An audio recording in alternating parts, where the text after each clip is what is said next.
Right.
Are we ready? Hello. Good morning. Let me welcome you to day 6. Good morning, all. Let me welcome you to day 6 of the first annual scientific conference of the University of Port Harcourt School of Public Health. Today is the day dedicated to environmental health. Let's start with the national item and followed by the University of Port Harcourt item. National item, please.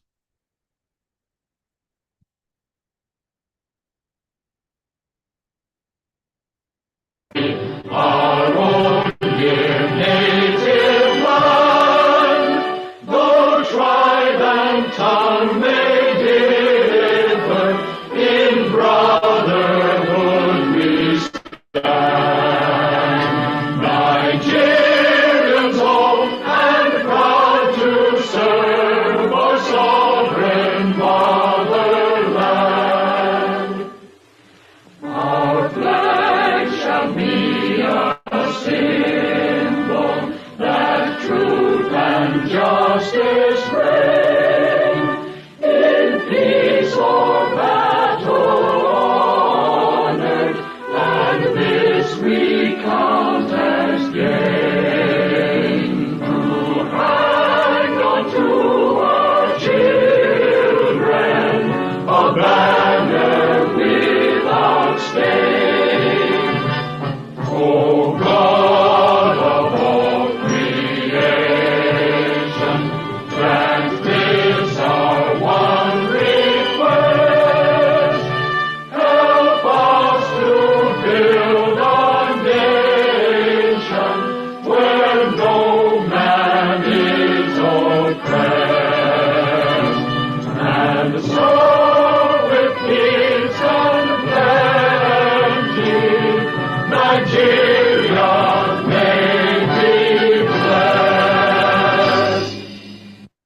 Thank you. The University of Port Harcourt item, please. On the green lowlands and swampy plains of the New Calabar River stands the University of Port Harcourt, a citadel of learning and excellent education. Oh, academic enthusiasts, searching for knowledge and wisdom, enlightenment and self-reliance on mission. Our hope in the future is rooted in God.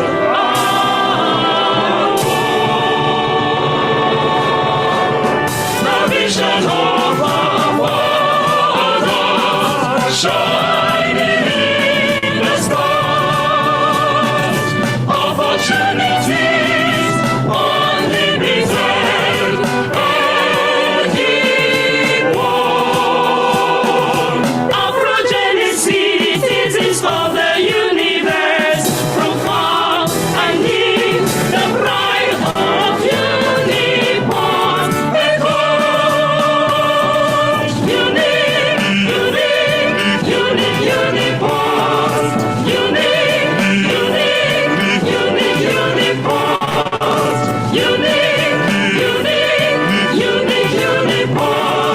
unique, Uniport,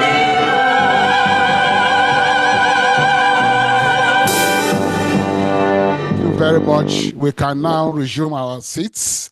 We can now start the day 6 of the first scientific conference of the University of Port Harcourt School of Public Health, holding today, Monday, 22nd September 2026. 2025. Today is the day dedicated to environmental health, and we have distinguished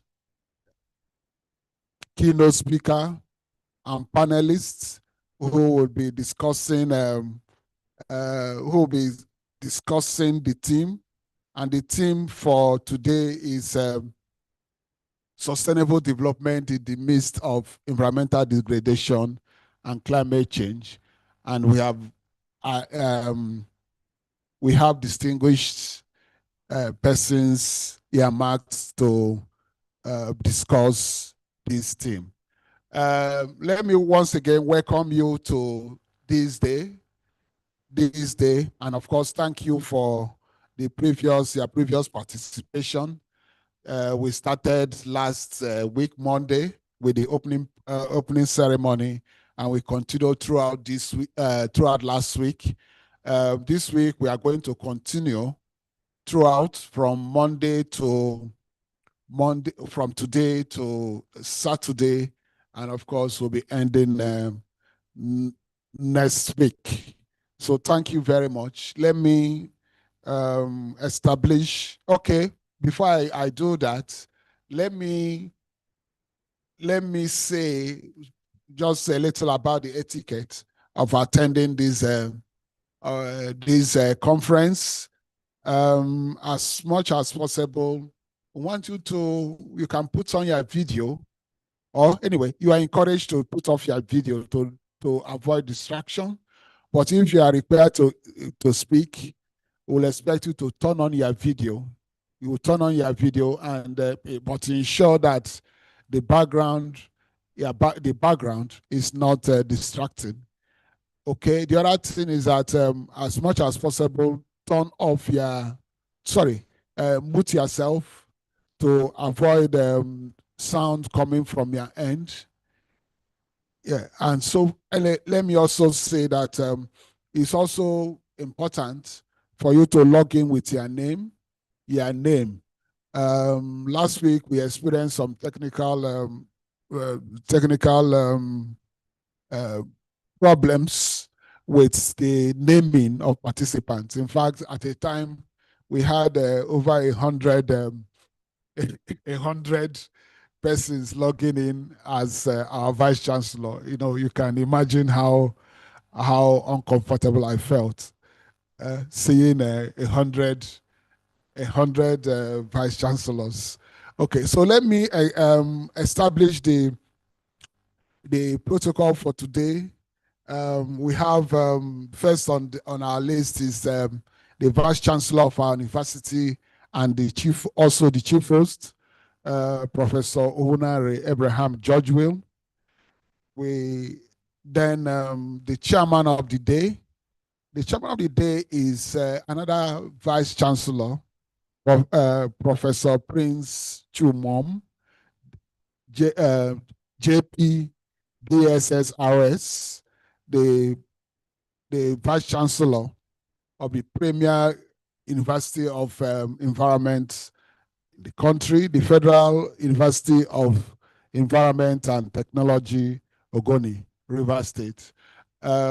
Unfortunately, he was called to Abuja. In fact, he's on his way to Abuja to attend a meeting, and a crucial meeting with the NUC. So he has sent his apologies. But in his stead, we have a member of our governing council, Professor Kelechi Okonta. He will be playing the role of chairman of the day. Professor Okonta is a professor of cardiothoracic surgery and a member of our governing council, a member of the University of Port Harcourt governing council. So he is technically my employer and the employer of the other lecturers and academic staff in our university. Professor Okonta will be the acting chairman of the day. Then we have the keynote speaker, the excellent Professor Ijoma Vincent Akpo, professor of toxicology and hydrology, and former president of the Association of Environmental Impact Assessment of Nigeria, is our keynote speaker. Then we have the vice chancellors, the deputy vice chancellors of our university, members of the governing council, of which one of them, Professor Kelechi Okonta, is currently serving as the acting chairman of the day. And then I want to also specifically recognize Professor Olufemi Martins Adesope, a multi-talented professor of agric extension and development studies, a wonderful gentleman, a former associate dean of the School of Graduate Studies, Professor Adesope. The registrar of our university, Dr. Mrs. Gloria Chinda, and the principal officers of the university, the acting provost of the medical school, our own Professor Ngozi Ekeke, the dean of the graduate school, my direct boss, Professor Kene Kanwo Anele, the dean of faculties. I want to specifically recognize the dean of the Faculty of Clinical Sciences, my own faculty, the dean of the Faculty of Media and Communication Studies, one of our resource persons, not today, but in the day dedicated to health promotion and communication, Professor Fada Walter Ihejrika.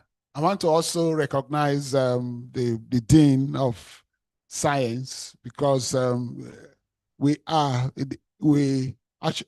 collaborate actively with the Faculty of Science in our environment, our our academic program in environmental health.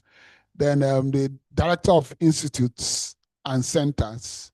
I want to specifically recognize the center director of the African Center of Excellence for Public Health and Toxicological Research, my brother, Professor DST Ogachi, and then the Professor Awuri. Professor Awuri is the Center on the nuclear energy research. I have to specifically recognize him in that capacity. Then the panel discussants of the day,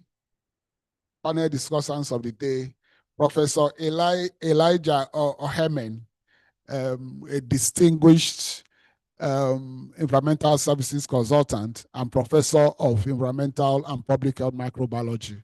Professor Herman, one of our panel discussants.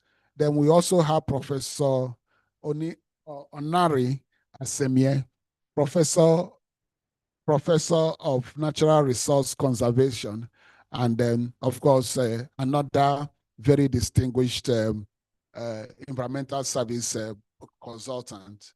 And then we have, we listed the chairman of the River State chapter of the Nigerian Environmental Society. Unfortunately, I couldn't reach him.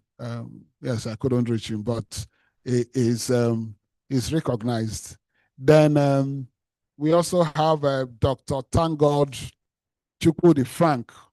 Dr. Tangod Chukwudi Frank, a medical doctor and the director of the Department of Environmental and Occupational Health and Safety Services at the River State Primary Healthcare Board, another of our distinguished panelists. Distinguished guests, professors and supervisors of the University of Port Harcourt School of Public Health. I want to specifically recognize my deputy, Professor Charles Tobin West, distinguished public health practitioner and former acting CMD of the University of Port Harcourt Teaching Hospital. I want to also recognize those environmental consultants, especially those that worked with me, or should I say employed me or engaged my services. Pastor Kayode Onabanjo of Thermo Steel, and Mr. Chris Onwudiwe of Medichem. I especially recognize them. And I have to also recognize Professor Florence Ndoka, Professor of Medical Parasitology and former chairperson of the academic board of our own, of the School of Public Health, and of course the recipient of the School of Public Health Gold Award. I recognize her, Professor Florence Ndoka. Although I have recognized him before, but I need to reiterate the recognition. Professor Gregory, Awori, Professor Gregory Awori, Professor of Environmental Physics. He taught me medical physics when I was in medical school, and I must also thank him for agreeing to be one of our lecturers at the formative years. I want to also use the opportunity to recognize Professor Charles Osu and Reverend Dr. Richmond Idozo, my classmates in Baptist High School, Port Harcourt. I want to also recognize the past and present lecturers in the Department of Preventive and Social Medicine, Dr. PNC Abowa, Dr. Margaret Masiokoye, Professor Douglas, Professor Ogaji, Professor Madoka, my current HOD, Dr. Jule, Dr. Adeniji, Dr. Kano, Dr. Bona, Dr. Wadiaro, Dr. Yeah, anyway, so many of them. Then, of course, Dr. Alabere and Dr. Moore, they are all recognized. Then management and staff of the University of Port Harcourt School of Public Health. I want to especially recognize the admin, our admin secretary, and then the finance officer. They are highly recognized. Of course, colleagues and students of the University of Port Harcourt School of Public Health. Ladies and gentlemen, I want to especially recognize you to this the sixth of the first annual scientific conference of the University of Port Harcourt School of Public Health. Let me immediately take my opening address, and after my opening address, the chairman will make his opening remarks. So let me take my opening address. Of course, I will quickly adopt the protocol I just established. So I can go straight to give him my opening address. So it is with great honor that I welcome you all to the sixth of the first annual scientific conference of the School of Public Health, the day dedicated to environmental health. The School of Public Health was established by the university in January 2019 as a semi-autonomous academic center to provide postgraduate education in public health and the allied health sciences. The semi-autonomy of the University of Port Harcourt School of Public Health gives it the powers to set and collect fees and then use the collected fees to run the program, but subject to the rules and regulations of the university. This gives the school the wherewithal to recruit and pay ad hoc lecturers from within and outside the university and from the industry to lecture in its academic programs. The school thus is able to recruit the rich talents in NGOs, private and public organizations in Nigeria, ensuring that it has world-class faculty with diverse background, experience, and training. So the University of Port Harcourt School of Public Health has been so successful in recruiting the best talents that it is even finding it difficult to find external examiners who have not had any formal didactic contact with its students.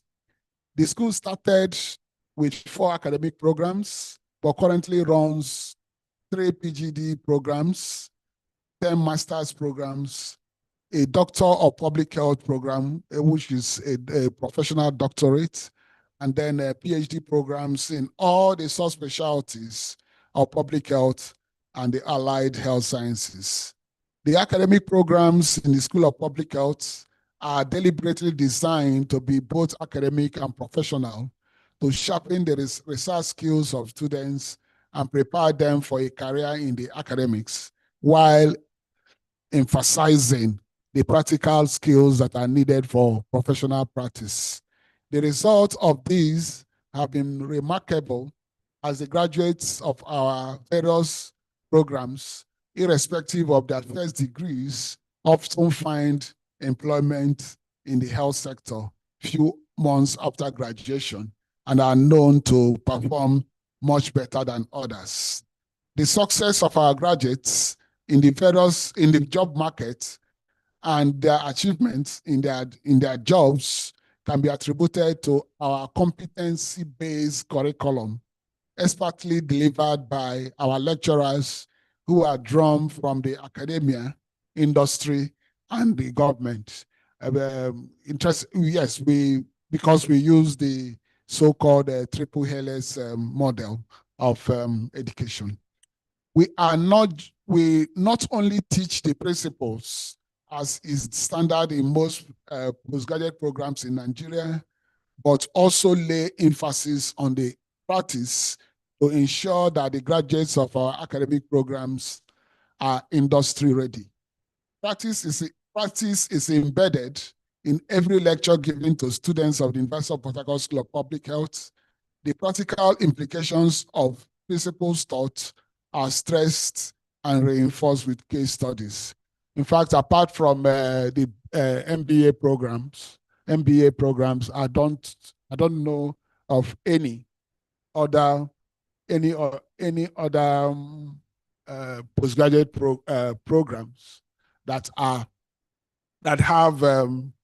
have case histories and others as part of their tools of as part of their didactic tools. Okay, so our students also have access to short courses that teach specific competencies that are relevant to their program of study that are certificated separately. At present, most of these short courses were developed within our school, but we are also looking at the option of enrolling our students in other short courses, particularly those hosted by professional associations, like the Association of Environmental Impact Assessment of Nigeria, the Environmental Health Caucus of the Association of Public Health Physicians of Nigeria, and the Environmental Society of Nigeria. So we hope that at the end of after the end of this conference, we hope to get in touch with these professional associations to find ways of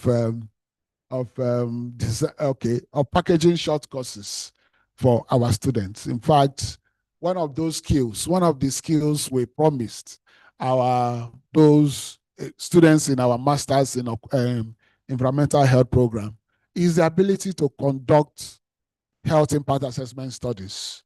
And we know that the best way or the best certification they will get will be if we collaborate with the Association for Environmental Impact Assessment of Nigeria.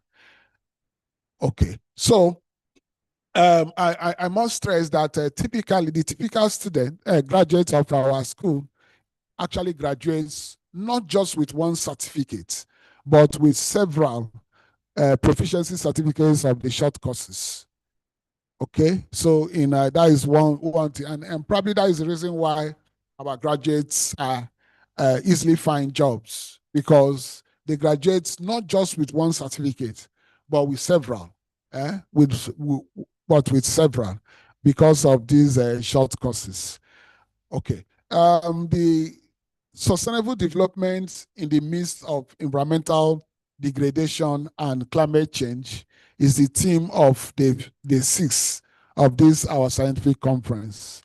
It gives us the opportunity to explore ways of ensuring environmental health and sustainable development in the midst of environmental degradation and climate change. Public health started as a public service with environmental health and the enactment of the 1948 Public Health Act in Britain. This followed the recognition of the link between dirty environment and the frequent epidemic of diseases such as cholera, plague, and typhoid in 19th century Britain. River Thames that runs through London was heavily polluted with sewage at the time, such that the stench drove people away, especially during the summer months. The 1848 Public Health Act created the Office of the Medical Officer of Health to work towards a clean environment, especially with the currency of the miasmic theory of disease that associates offensive smell with disease. The Medical Officer of Health is appointed to oversee a municipal council our own equivalent of an LGA. Hence, they trained and deploy sanitary inspectors, now called environmental health officers, to carry out house-to-house inspections that ensure compliance with environmental standards. The environmental sanitation compelled by the medical officers of health and their foot soldiers, the sanitary inspectors, not only resulted in the control of the frequent epidemics, but also general improvement in water and sanitation infrastructure, so much that the leaders of the British Medical Journal, published by the British Medical Association and read by millions, voted the introduction of clean water and sewerage system in Victoria, Britain, as the most important medical milestone of that century, above anesthesia, antibiotics, and vaccine. We know the reason why. Because good toilet and good water supply were able to reduce mortality and mobility associated with these epidemics. Okay, so, but it is unfortunate that the importance of water and sanitation is not recognized by governments in Nigeria, especially in the Niger Delta region, where the situation is not different from that of pre-Victoria Britain. So if you go to the riverine communities, it is better not said. It's better not said. It's just too primitive. Okay, the NDDC, being the development agency of the Niger Delta region, should play an active role in addressing this situation. Anyway, before we go into the panel discussion, we will show a clip to show what is possible, how we can change these toilets, the pier toilet that we currently use in the Niger Delta region, how we can retrofit it with a modular sewage treatment plant that is cheap and can easily be built in these riverine communities.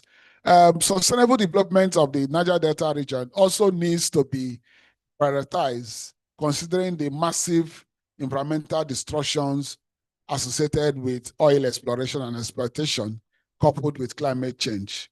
Sustainable development is defined as development that meets the needs of the present generation without compromising the ability of the future generation to meet their own needs.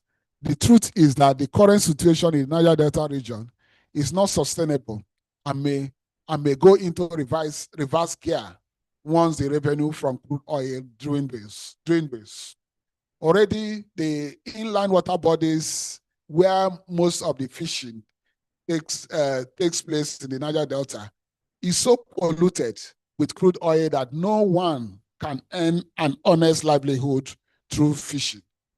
This has severely depopulated. The result is the severe depopulation of the riverine communities of the Niger Delta and Niger Delta, including historical communities that became very rich with during the palm oil trade. But right now they are ghost towns because they simply cannot sustain any viable business, especially fishing that a lot of persons in the riverine areas depend on.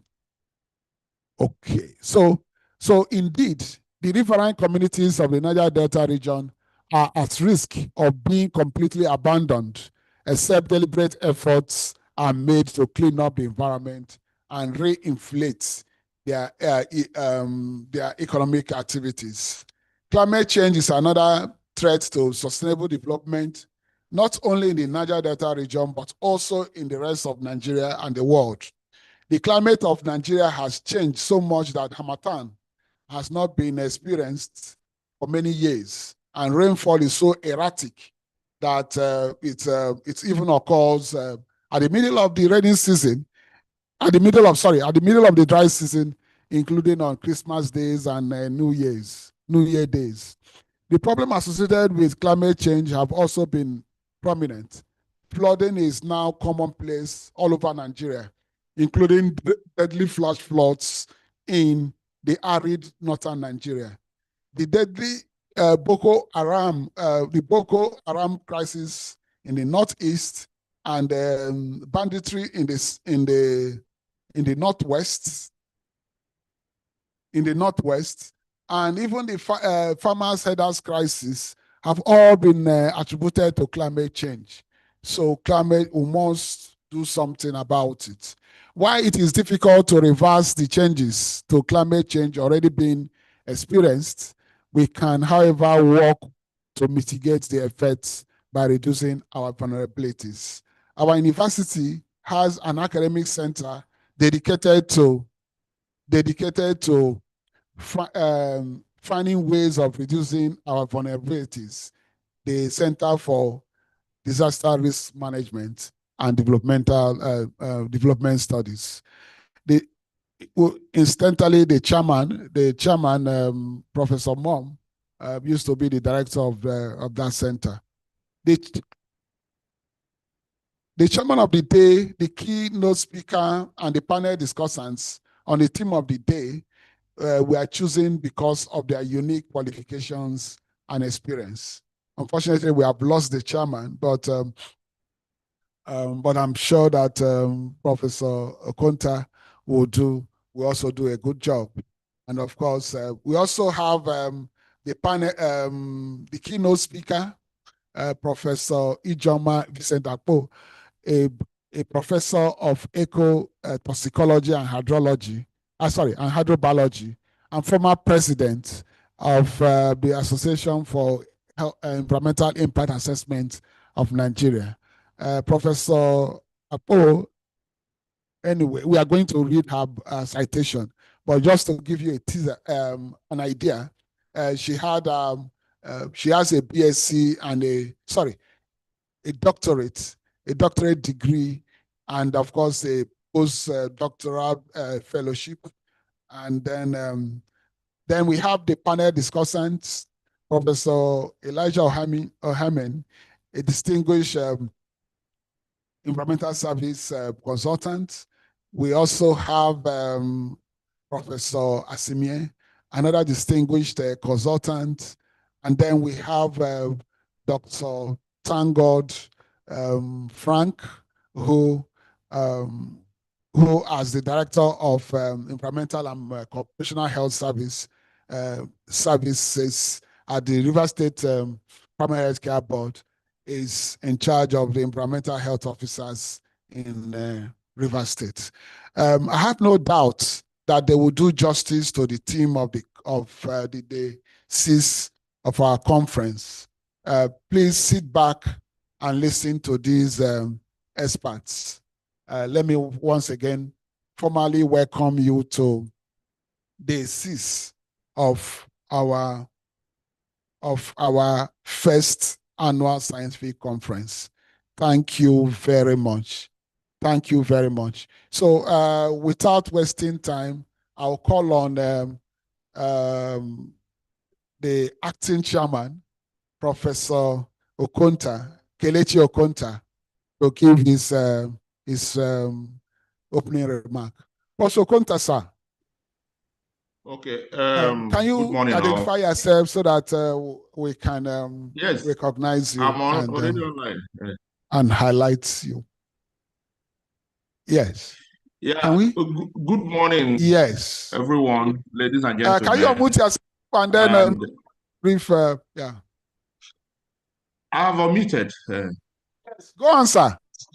Okay. Thank you. Good morning, ladies and gentlemen.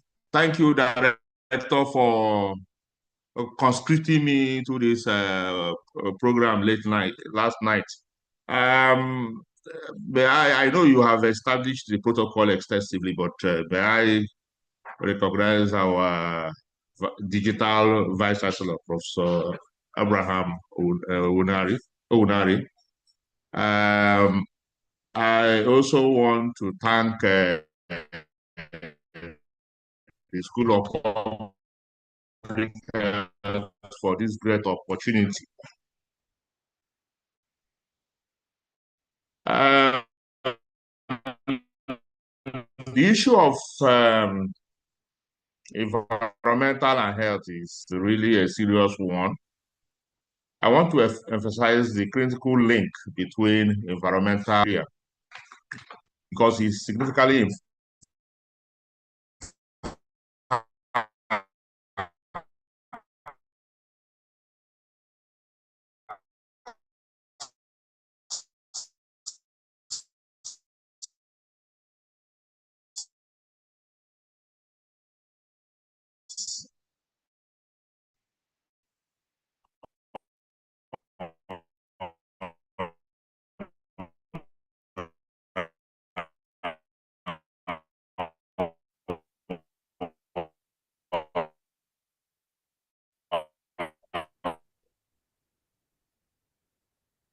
well.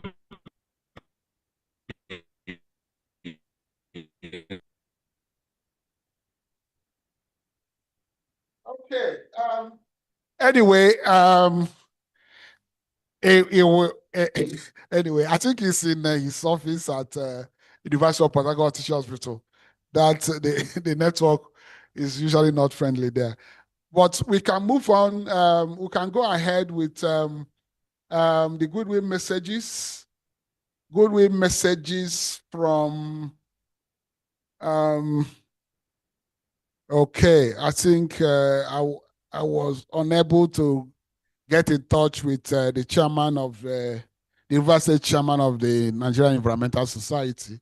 So we can go ahead with the citation of the keynote speaker.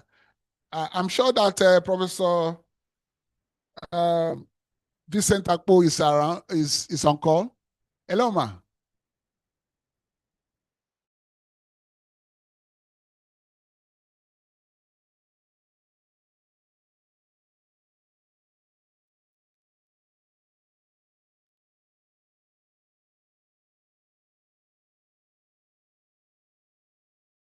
Sorry, I couldn't even make any statement. Well, before.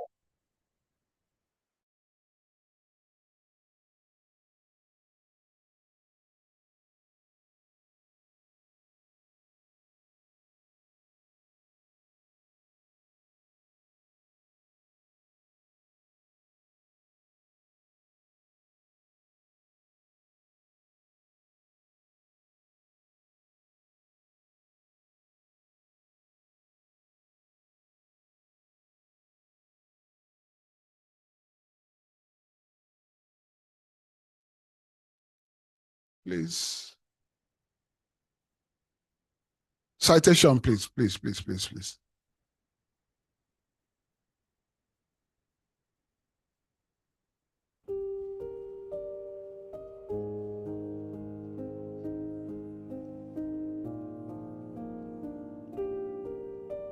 Professor Ijoma Favor Vincent Akpu won a unanimous vote to deliver the keynote address on Day 6 of the first annual scientific conference of the University of Port Harcourt School of Public Health. She received this recognition for her outstanding academics and professional qualifications, her record as an engaging lecturer, research supervisor and mentor, and most especially as the former president of the Association for Environmental Impact Assessment of Nigeria. Professor Vincent Akpo holds a BSc in Biology from the University of Lagos and MSc and PhD from the University of Port Harcourt. She received postdoctoral training and gained valuable field experience at the University of Stirling and the Scottish University's Environmental Research Centre, Kilbride, UK. Her research focuses on the effects of environmental pollutants, for which she has received funding and grants from TETFund, the International Atomic Energy Agency, the Norwegian Agency for Development Cooperation's Energy for Development Program, and the Government of the Netherlands and Canada. She translates her research outcomes into practical solutions and currently holds 2 patents on her environmental products. Beyond academics, Professor Vincent Akpu has worked with leading institutions and organizations across the world. Her roles include Research Advisor with Shell Petroleum Development Company, Nigeria, Research Fellow at ICAR Central Institute of Brackish Water Aquaculture, India, Visiting Fellow at Northgate Environmental Management, Oakland, California, Visiting Fellow at Makerere University, Uganda, and Visiting Lecturer at the Department of Agricultural Economics and Extension, University of Cape Coast, Ghana. She has held several leadership positions including Head of Department, Animal and Environmental Biology, Member of the Governing Council of Ignatius Ajuru University of Education, Chairperson of the Fisheries Society of Nigeria, Rivers State Chapter, and Vice President of the Rivers State United States Government Exchange Alumni Association. She is a former President of the Association of Environmental Impact Assessment of Nigeria and currently coordinates the agriculture, forestry, and fisheries sector of the International Association for Impact Assessments. A passionate environmentalist, Professor Vincent Akpu has held capacity building workshops and advocacy campaigns in over 30 oil-impacted communities in the Niger Delta, working with NGOs, schools, and local stakeholders.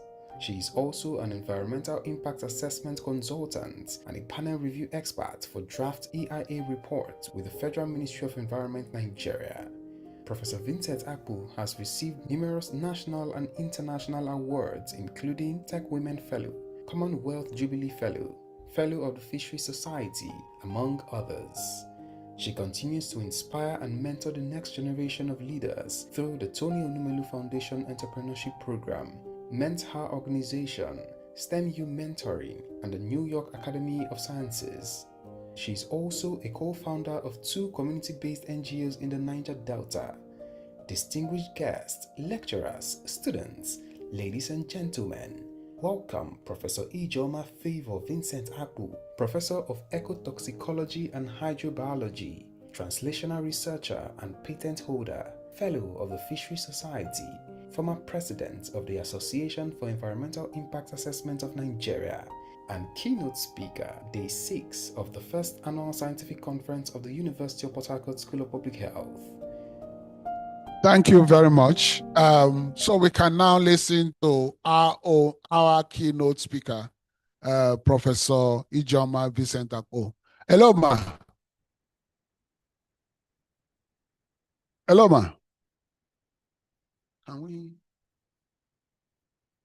Sorry. Highlight her. Hello, ma. You can unmute yourself.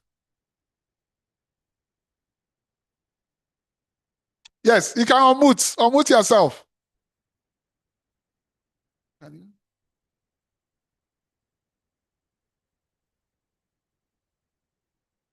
Sorry? Okay. Okay. You are on, ma. We can hear you. Can hear me, yes. Thank you so much. Vice Chancellor, sir, Professor Onari George Will, all the Vice Chancellors represented here, the Deans of Faculties, distinguished guests, and participants. I stand on the established protocol by the one that have been established by some best. So I stand on that and I say good morning. I can now share my screen.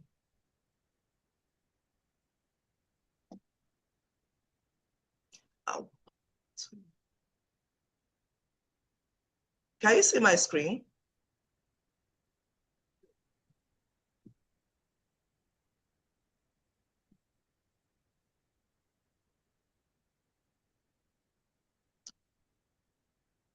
Can you see my screen?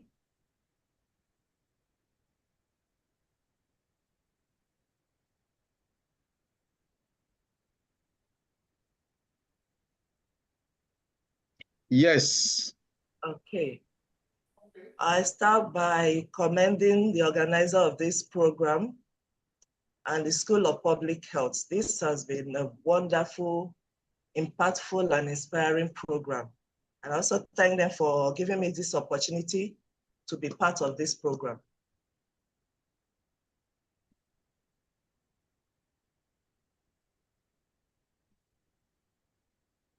Okay.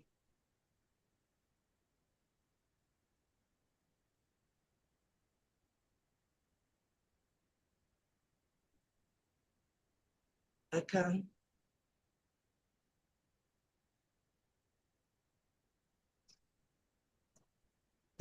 The topic of my presentation is sustainable development in the midst of environmental degradation and climate change.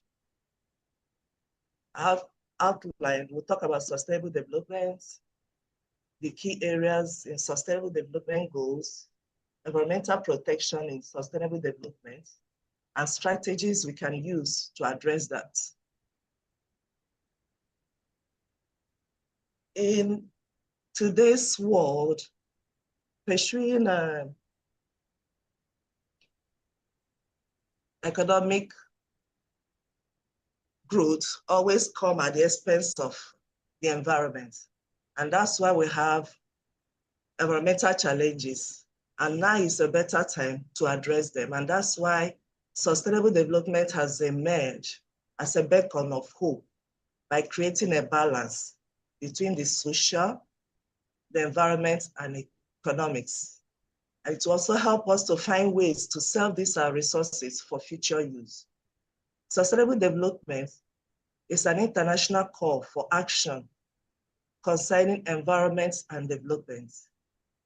It was adopted during the Earth Summit in Brazil in 1992 under Agenda 21. But the Brundtland report rightfully defined this as a development model that can meet the needs of the present without compromising the ability of the future generation to meet their own needs. So in other words, whatever choice we make today writes the story of our today.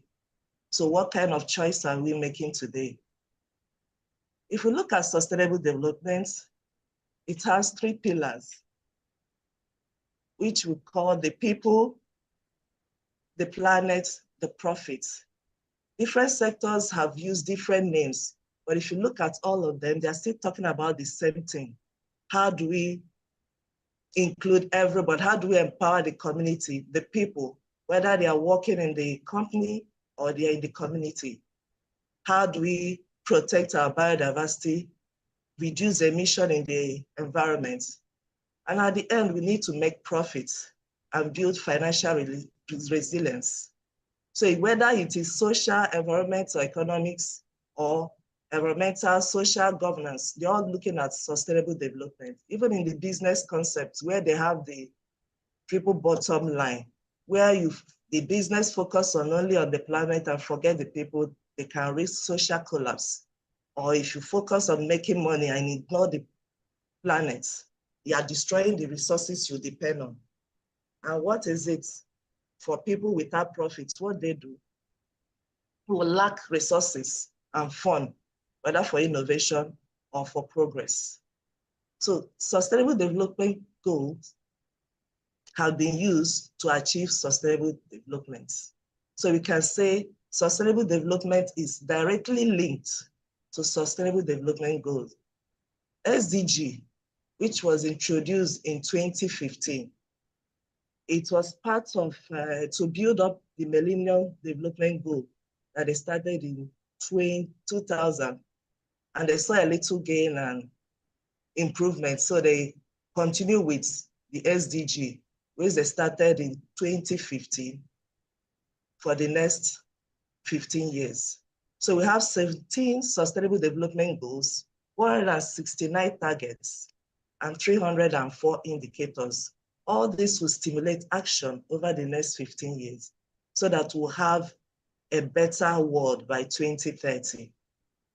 These Sustainable Development Goals are integrated, indivisible, and balance the three pillars, which is social, economics, and the environment. They are used to tackle the problem, which are the global challenges we have. Climate change, environmental degradation, weather desertification, whatever challenges we're having, Sustainable Development Goals have been set out to help us to achieve them. We know that climate change and environmental degradation, they're already impacting public health, food and water security, they're increasing migration, conflict. All this, if left unchecked, will affect humanity. And everything is working out for us to have a better society.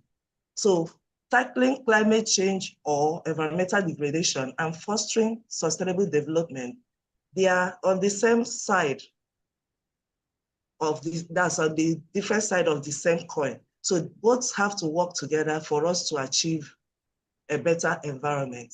And if you look at sustainable development goals, it offers one solution to many impacts. And we have to address the core drivers of environmental degradation and climate change. These are the 17 Sustainable Development Goals. SDG 1, no poverty, zero hunger. The ones highlighted in red, they focus on the human. And when we talk about human, we are talking about the social. And we know that social well-being is part of health. And most times we just focus on social and forget the health. And that's where we're having the problem Professor Best mentioned concerning the Niger Delta, because all of us, we are looking at the social, but we are just looking at just a bit of the health. And that's why we need to promote health impact assessment. The ones in blue is mostly for environmental protection. But can you separate environmental protection from the ones highlighted in red? No. Then the ones in black, they are for economic growth. So if you look at SDG and look at sustainable development, they're all together. They have to work together to achieve the end we need, the better environments we want. So environmental degradation and climate change, they are outcome of not using our resources as per need. Remember, we need to meet our needs and not compromise the future generation to meet their needs. But instead of meeting our needs, we are consuming the environment, consuming things based on our greed. So SDG offers a comprehensive approach for us to address not just the current, but the future global challenges of our time. It can be environmental degradation we are talking about today. It can be climate change. It can be social inequality. It can be desertification. It can be loss of biodiversity. All these are very important. Environmental protection is crucial part of sustainable development, and they are probably linked together to balance the long-term economic stability and social progress with the needs of the environment. That's the only way we are going to have a resilient and just society for the future generation. So it depends on the choice we are making today. SDGs, that is one solution to many impacts. One solution sends a ripple effect to multiple goals. So if you're achieving zero hunger, it sends ripples across the multiple goals. But SDG 17, that's cooperation, collaboration, and partnership for this goal. Everybody must work together to achieve a better environment for humanity. So let's stop thinking one solution for one problem, but one solution to all the problems we have. Now to our environmental degradation. What does it mean? They have so many definitions, but I picked this. It's when a whole or part of the ecosystem reaches a situation where it cannot go back to its original states. It cannot bounce back. And this can be caused by natural disturbance or human activity. It can be reduction or destruction of local or global ecosystem. And that's when the resources are consumed faster than nature can replenish. We look at climate change. We can say it's any change in climate over time due to natural variability or as a result of human activity. We can say it is a long-term shift in temperature and weather pattern or long-term variation in weather condition, almost over 30 years. But if you look at these two things, they have things in common. It can be caused by nature, and we know that nature has a way of taking care of itself, because without man, nature can always take care of itself. Most of the essential things we have on Earth, they're always in a cycle. You have water cycle, carbon cycle. But when human activity always puts a block, and that's where we start having problem. So the problem we have now is human activity, and that's the one we have control over. Increase in population have made us to have overexploitation of natural resources, industrialization,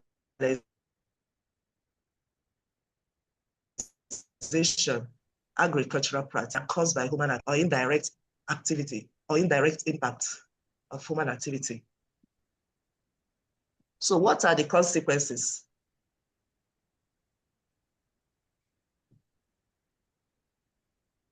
The consequences can be when we release excess waste, which can cause disease, pollution. It can be air pollution, water pollution, and that can cause disease.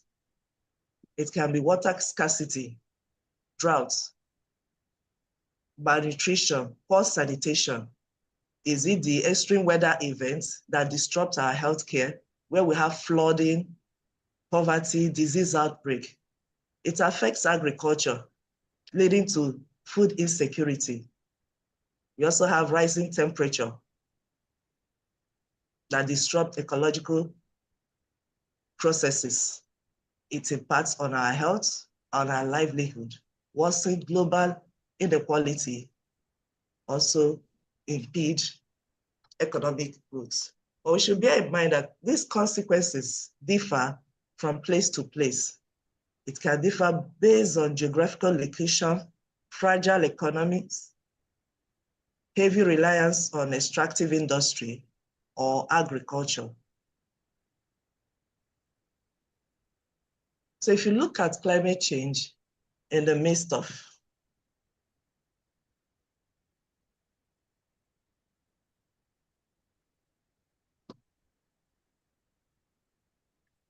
we can look at sustainable development goals in the midst of climate change and environmental degradation. All this can be handled under environmental protection, where you have SDG 13, SDG 14, SDG 15. That's looking at biodiversity and climate action. What do? They help us to mitigate environmental degradation and conserve our biodiversity. By so doing, we'll have a healthy environment, which will reduce risk from pollution and disease, making us have good health. And that's where we look at our SDG 3. We promote clean water and sanitation and clean energy. All this affects man's health, and SDG will help us to address that. Sustainable development, sustainable cities with efficient transportation supports clean energy. It supports also clean water. It helps us to cut emission, save money, reduce inequality. Clean energy accelerates good health, promotes education and economic growth. This will help us to achieve Sustainable Development 12, which is responsible consumption and production. And all this will help limit environmental harm. Looking at climate action and our biodiversity with responsible consumption will reduce our carbon footprints, help us to use our resources wisely, and implement clean energy. Biodiversity is directly linked to sustainable agriculture, and that will promote healthy living, put food on our table, reduce poverty. Climate action can also help us to reduce impacts on agriculture and mitigate climate change. All this, they all work together. But without peace, whatever we are doing can never be achieved. And that's why we need SDG 16, peace, justice, strong institution, with everybody working together, collaborating and partnering to achieve this goal. That's where we can all make things possible. And that's where we can thrive to have a society that is economically and socially balanced. So we have used one solution, SDG, to solve many of our problems, whether be it environmental problem, social inequality, or trying to put money, make money. All this can be solved using SDG. There are other direct coordinated international efforts that have been put in place to mitigate climate change and environmental degradation. We have Kyoto Protocol, Paris Agreement, all trying to reduce greenhouse gas emission, which can lead to climate change, because greenhouse gas, they trap heat, causing increase in temperature. Then you have the United Nations Framework Convention on Climate Change. We also have a environmental management system, the ISO, that have been used to create ISO 14, that is for environmental management. Then we have Convention on Biological Biodiversity. All this effort have been made to reduce impact and to reduce environmental degradation and climate change. We have also set safe limits for humans to operate on 9 critical processes. But out of these 9, we have exceeded over 7. Climate change is there, biodiversity, integrity is there. All this have the green line. Apart from ozone depletion and ocean acidification, the rest have exceeded the needed limits for humans to operate. With this, we have to bring up strategies towards sustainable development. And there are 2 ways we can do that. It's either we mitigate the costs and adapt to their consequences. And which process can we use? Which vehicle can we use to carry out this? We have environmental impact assessment, which we can use. We have circular economy. We have waste management using the 5 Rs.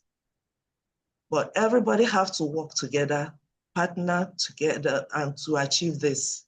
Collaboration between the developed and developing countries, everybody coming together to achieve this. But we shouldn't forget the role of innovation and technology.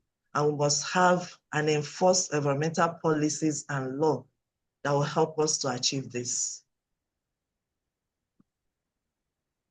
To mitigate the cost of these environmental challenges, we have the EIA, that's Environmental Impact Assessment. What does it do for us? It helps us to identify impacts.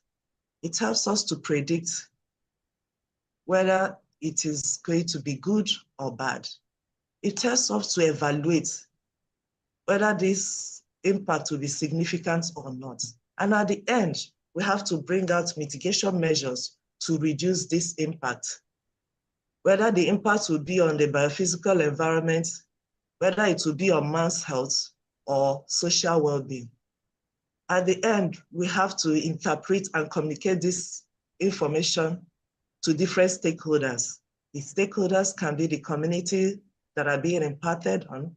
It can be the regulators that need this information to make decisions. It can also be to the project owner.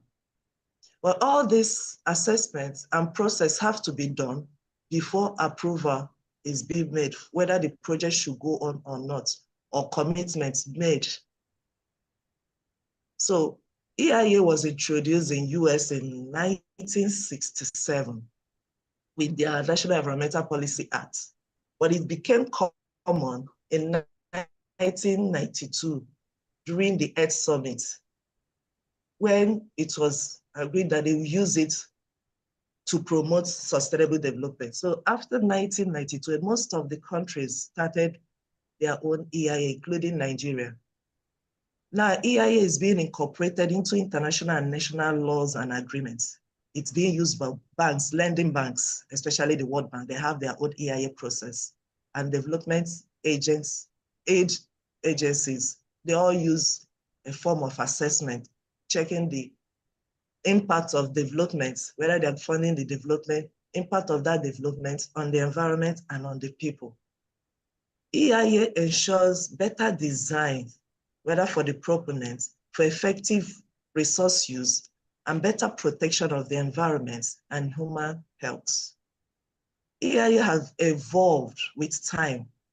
Initially, EIA covers impact of project, policy, programs, but with time, it has been separated to have strategic environmental assessment, the C, which looks more on programs and policies. We also have specific impacts, which is the health impact, social impact assessment, health impact assessment, ecological impact assessment, cumulative impact assessment, sustainability assessment, depending on the sector and where it's being needed. But most times, EIA looks at the environment, the social impact assessment, and a little bit of health impact assessment, because most times the health impact is just a little assessment, which is not supposed to be like that. It's supposed to be a comprehensive, in-depth assessment, but it has been infused into environmental and social impact assessment. That's the common one. It's either you have EIA or ESIA. So if you look at environmental impact assessment process in a project lifecycle, first of all, the project is being conceived and it's being submitted to the regulatory body. The regulatory body will screen the project to know the type of EIA process that will be involved and the extent of that EIA process. They screen it whether it needs mandatory EIA or partial EIA or no EIA. The next step is the scoping process, which gives us the limit and the extent of assessment that should be carried out.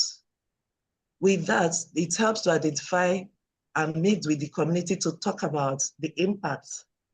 After that, it is built into the environmental impact assessment. This is where you have to identify the impact, predict the impact, evaluate the impact, and also bring out mitigation measures that will reduce this impact whenever the project is going on. All these are being put together and submitted to the regulatory bodies. And what they do, they look at it, assess it, before they make a decision for the project to go on. As they put the mitigation measures together, they also draw up environmental management plan, which is when the project is being approved, they will use it to start and go on with the project. But remember, approval have to be done before the project starts. And it's from there they have the environmental management plan they will use during construction.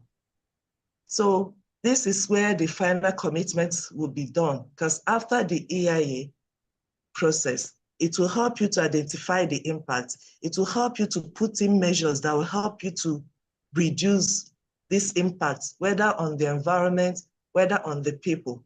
All this will be put together into environmental management plan. And with this, they start the construction. Because in every project life cycle, you have the preparatory stage, you have the construction phase. So before every construction starts, the EIA must be approved. And with that, you continue with your monitoring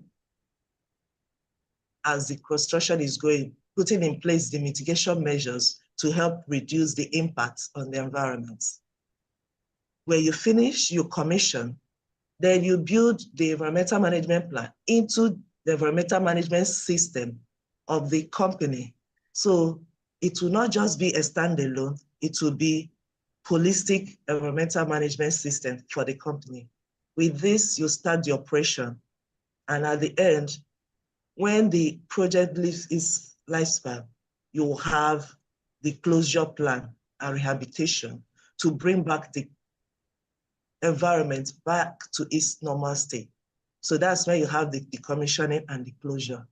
So if you look at environmental impact assessment, it's a planning tool that will help both the project's proponents and every other people involved to plan the project in such a way that it will reduce waste. It's also an evaluation tool that will help the different stakeholders to understand the environmental effects before major approval or commitments are made. It can be said it's a technical and scientific tool to help us to analyze environmental impacts and generate information that will be used by all. So the process increases in details as we go, till at the end, it is a way to protect and preserve our environment. So what is the role of environmental impact assessment in addressing environmental challenges?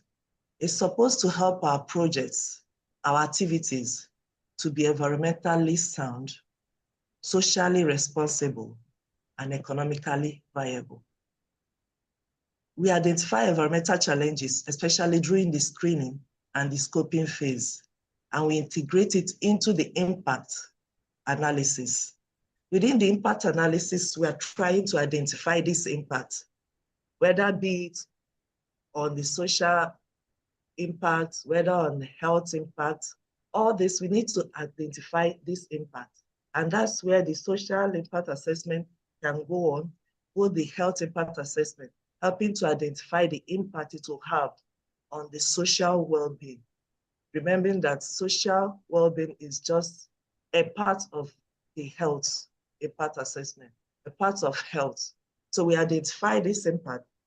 If it's on climate change, we identify source of GHG, greenhouse gas emission, where the pollution is coming from. Is there any climate risks and vulnerability? All this have to be done during the impact analysis. It will help us to predict the type, how big it will be, the duration, and then we evaluate whether it's going to be significant or not. The ones that are not significant, we can leave it. But the ones that are significant, we have to bring out mitigation measures. And what does it do? It helps us to prevent adverse impact from happening. And those that will happen, the impact that will occur, we'll try to put it or let it occur within acceptable limits. If you look at impact mitigation, first of all, you try to avoid any activity that can cause impacts in the environment. But if you can't avoid if you can't avoid that activity, whatever impact it will have, we'll try to minimize it. If you can't minimize, we try to restore or recover anything good after it has come. But if we can't do that, we have to offset any significant adverse environmental effects of the project. The next strategy we can use is transiting to circular economy, where we have to use less raw material, produce less waste, and fewer emission. So it's a restorative design that helps keep our products, materials at their highest utility and value at all times. It helps to design out waste and pollution, keep products and material in use as long as possible rather than being used and discarded. So when we try circular economy with no waste, we're achieving zero waste. So resource input, waste, emission, and energy leakage are being minimized by reducing or closing up our narrowing material and energy loop. So what's the core principle? Whatever we have or whatever we have produced, we should try to maintain it. Then we can reuse it or redistribute it. We can refurbish or remanufacture, or we can recycle. All this is trying to close up the loop instead of it going to landfill. And at the end, we'll try to recover energy from it before it goes to the landfill, whether technical material or biological material. We should avoid the linear economy we've been practicing, which is to take, make, use and dispose. We should try to put products and material at highest utility and value at all time. It will reduce waste.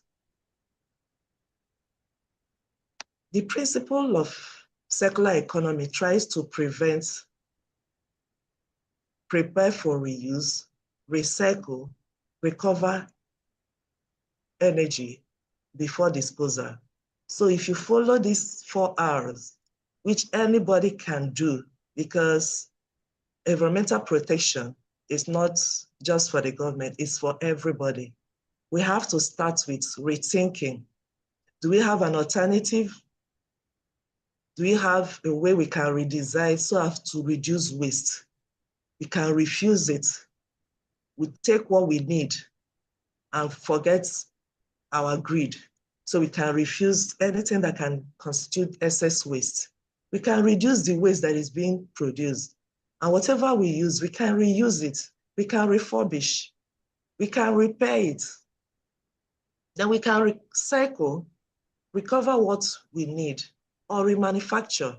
All this keeps material, resources within the system for a longer time.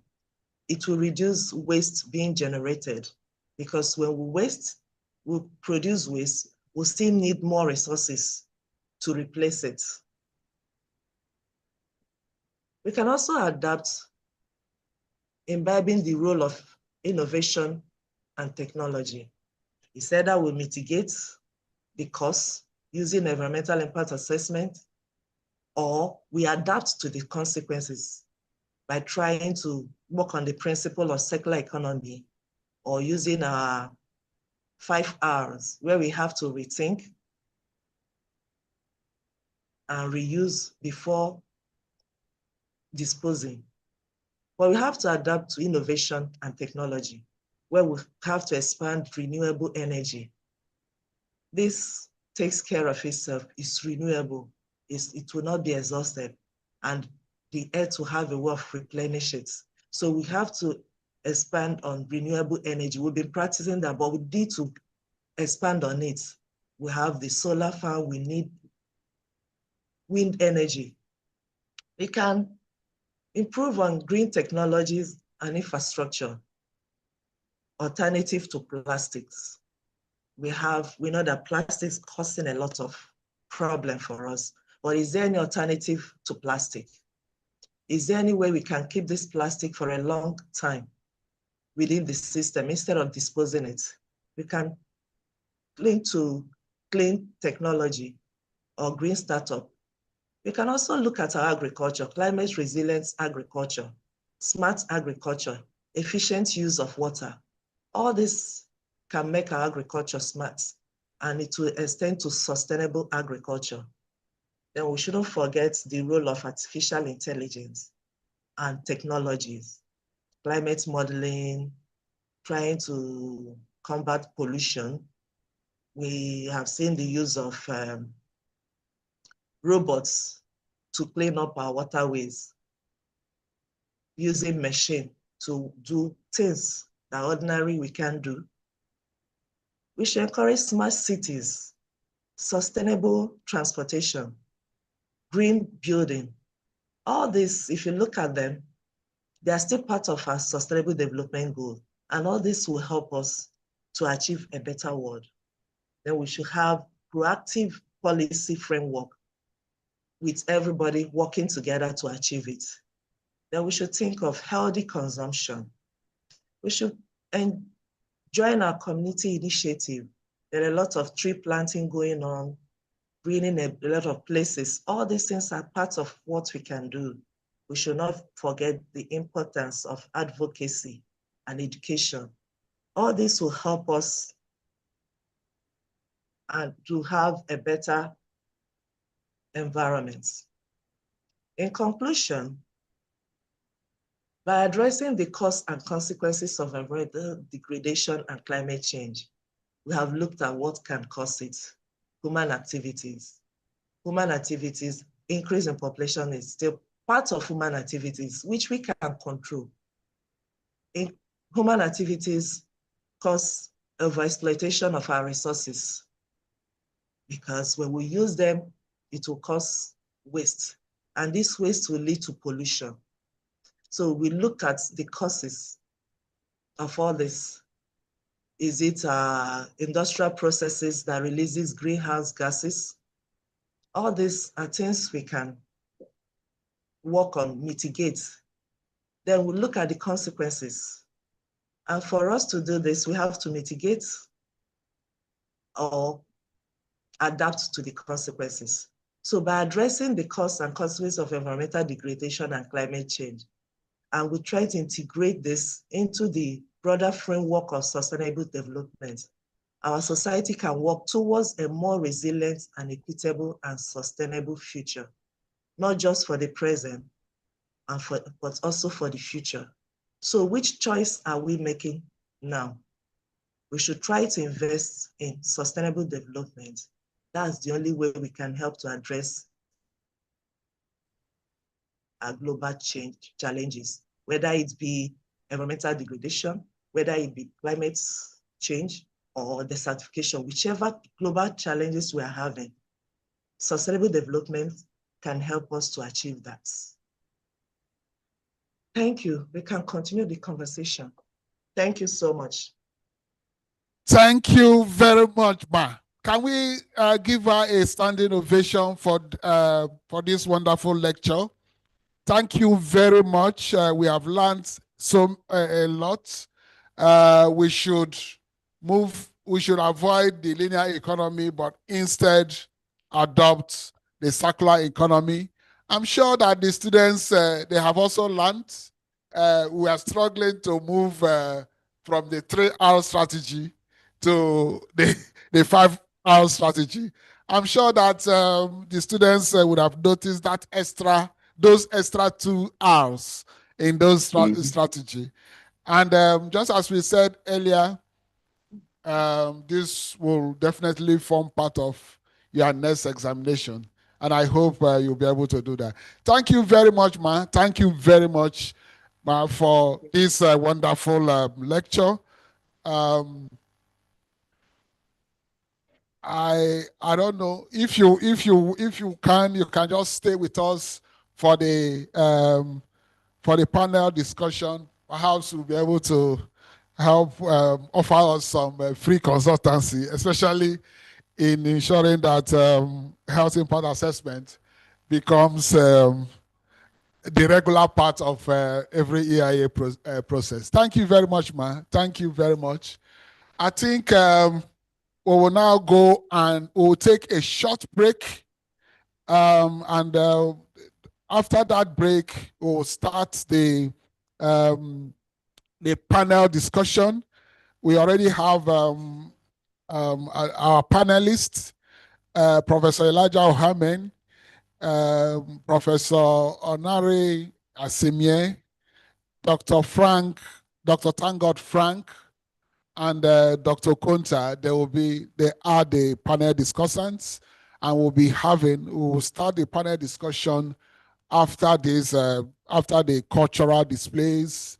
And of course, we have a short clip on a possible modular sewage treatment plant, which we can adopt to serve the riverine communities of the Niger Delta region.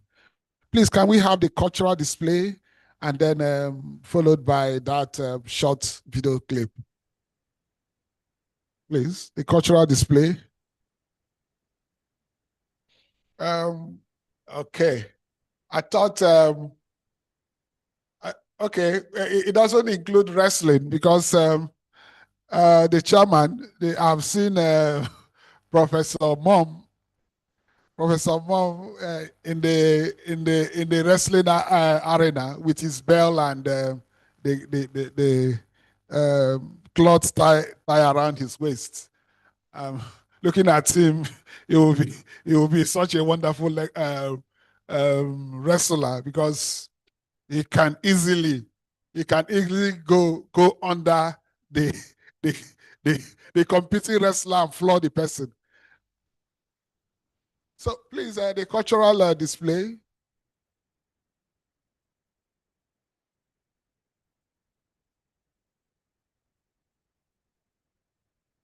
Cultural display.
Meramo bwan toro yaba meramo merampen mapwa mabo owe meramo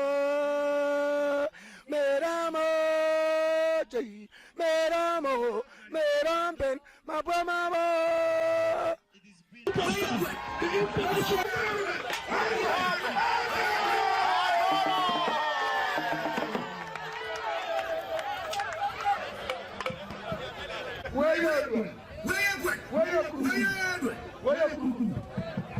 Aha, mata.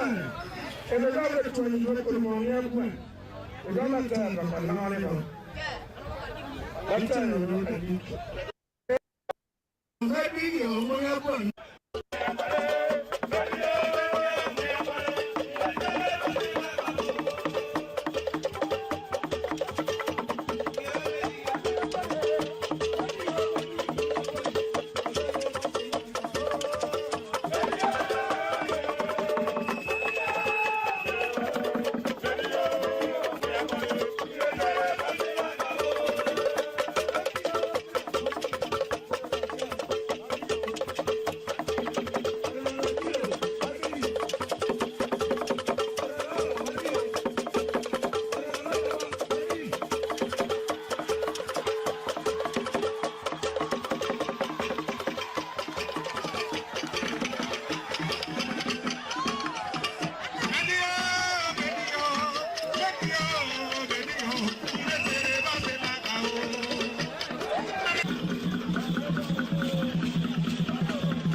If you know that you go your house, you hear my voice, and you don't come here. Now 1 week you go sick, 1 week sickness. You go pass the ball and say you better come. Let's build the bond. Let's go together. About meet and greet 2017. We love you all.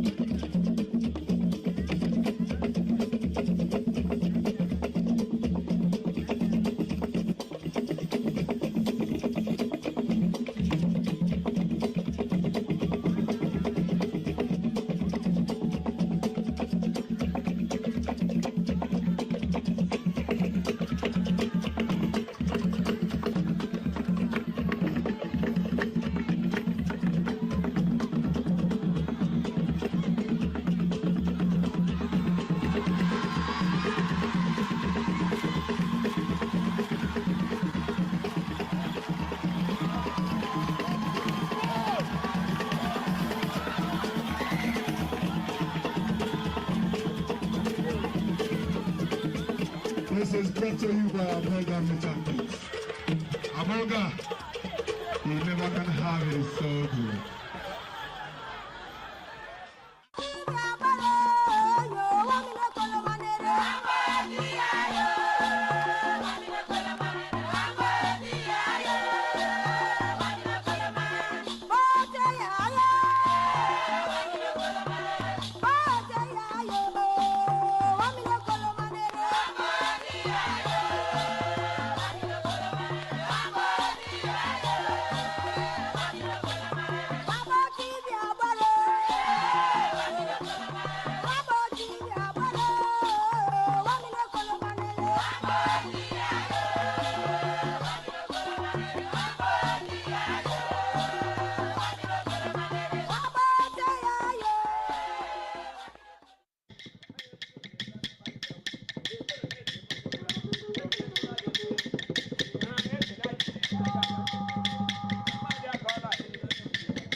Coming in, guys, coming in.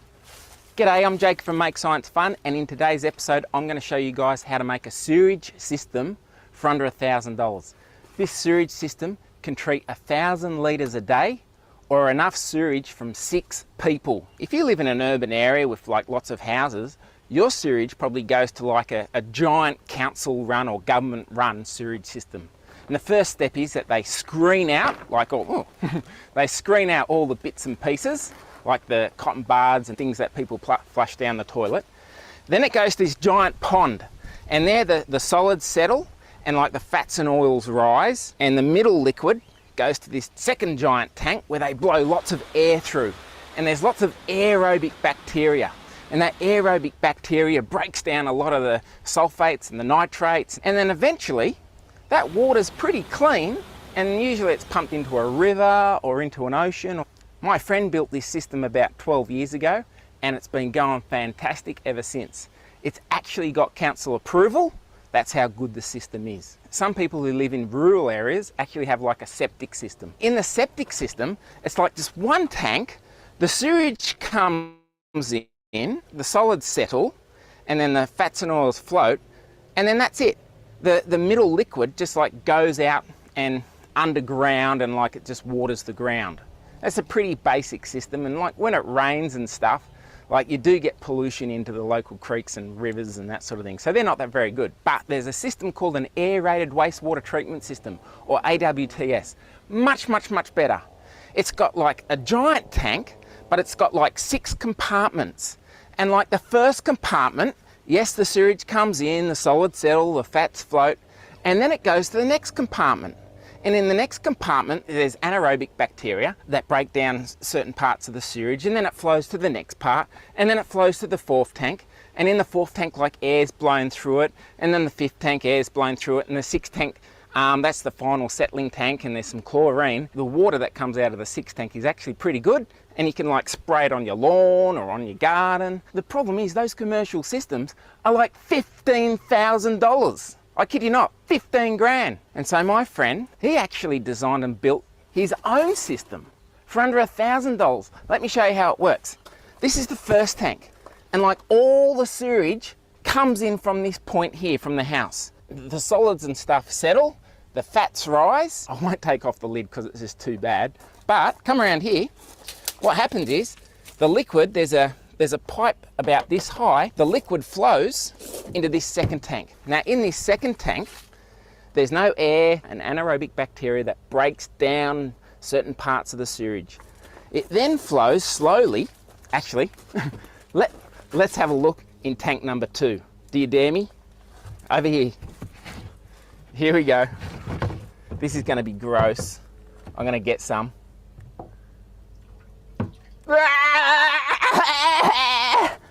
Look at that. Oh, gross. Oh, it's got all like the floaties and stuff in it. That is disgusting. Oh, let's leave that there for now. So now the sewage flows from tank 2 into tank 3, where again, there's no air or anything like that, just anaerobic bacteria. But then the magic happens. Check this one out. Tank number 4, there's actually air which is blown. Have a look at this pump. Air is actually blown from this pump. And so this pump uses a little bit of electricity and it blows out air through this pipe. Okay, so the air gets blown to the bottom of this tank and it comes out in little bubbles. And let's have a look at this. There's actually some growth media in here. So there's like lots of plastic and mesh and that sort of thing for the bacteria and the slime to live on. Then we come over to the tank number 5. Tank number 5, have a look at this. The water's getting a lot cleaner. You can see lots of bubbles blowing through it. The nitrates and the sulfates are being broken down by the aerobic bacteria. In the 6th tank, air's blown through it again. As you can see, the water is much cleaner, much cleaner. You can just see a few bubbles and that sort of thing coming up. You can see some of the growth media there also. Have a look at this. So there's more growth media for the bacteria to grow on and slime and that sort of thing. There's about 7 or 8 of these things in each tank. Pop that back on. And then finally we've got the settling tank. And check this out. This is the final tank. Get a scoop of water. Here we go. Are you ready? Look at that! Look at that! Oh, yeah. I could almost drink that. Have a look at that. Hey? Oh, let me get tank number 2.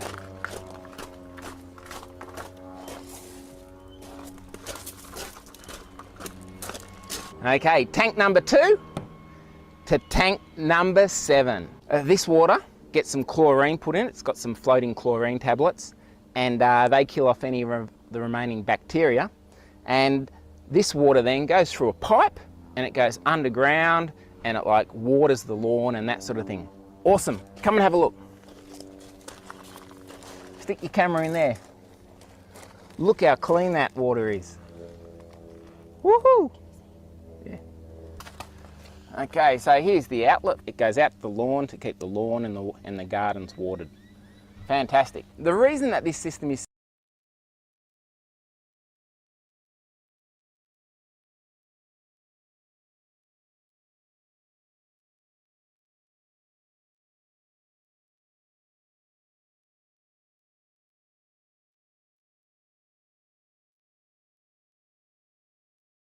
that we use in the Niger Delta that is contaminating the water bodies with physics, we can use this. We can retrofit them with these sewage treatment plants, and it will help clean up the environment. In fact, at the end of it, you get clean water, and you can get the solids, and those solids you can dewater, you can dehydrate them, and then use them as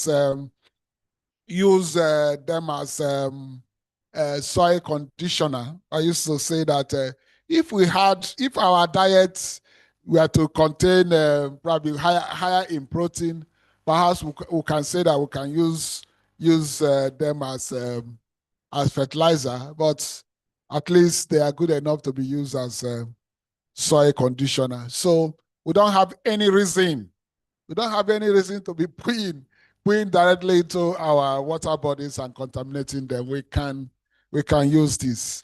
So thank you very much. Let me formally welcome you to the next part. Sorry, the second part of this day's section. It's panel discussion, and then we have the panelists. The first is Professor Elijah Ohemen. Hello, sir, Professor Elijah. Hello, Professor Ohemen. Are you there? Can you indicate so that we can recognize you? And hello, sir. Is he there? Okay, so Professor Elijah, can you unmute, and then let's be sure. Professor Elijah is distinguished professor of environmental and public health microbiology, and renowned environmental services consultant. He obtains his bachelor's, master's and PhD degrees from the University of Benin, Nigeria, a PhD in sustainable development from Staffordshire University, UK, and a postdoctoral fellowship in Wageningen University in the Netherlands, where he studied. His research was on the mangrove forest. Mangrove soil. Professor Elijah is also. Okay, sorry, let me just say hello.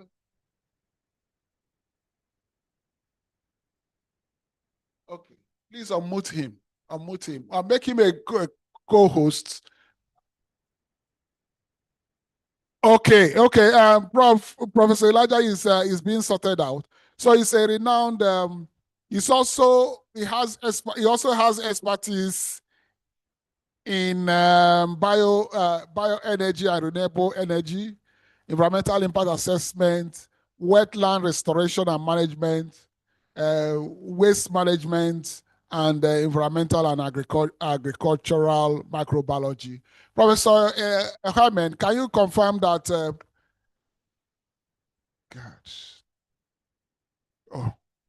I'm sure that because he used his phone to call. Yes. Okay, so I'm sure that he will get back to line. Hello, Prof. Professor Elijah, are you there?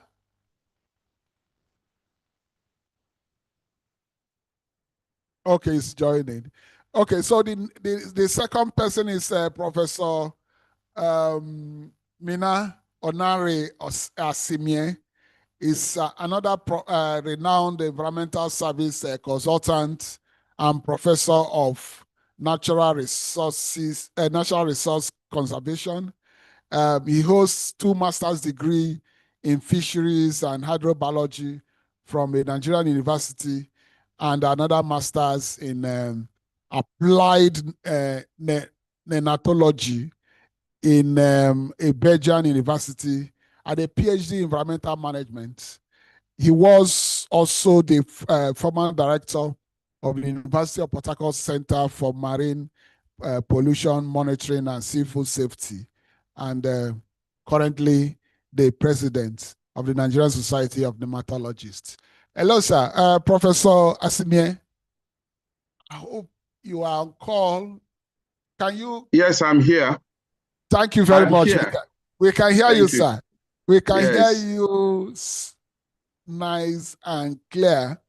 Okay, so the third person is Dr. Tangod Chukudi Frank.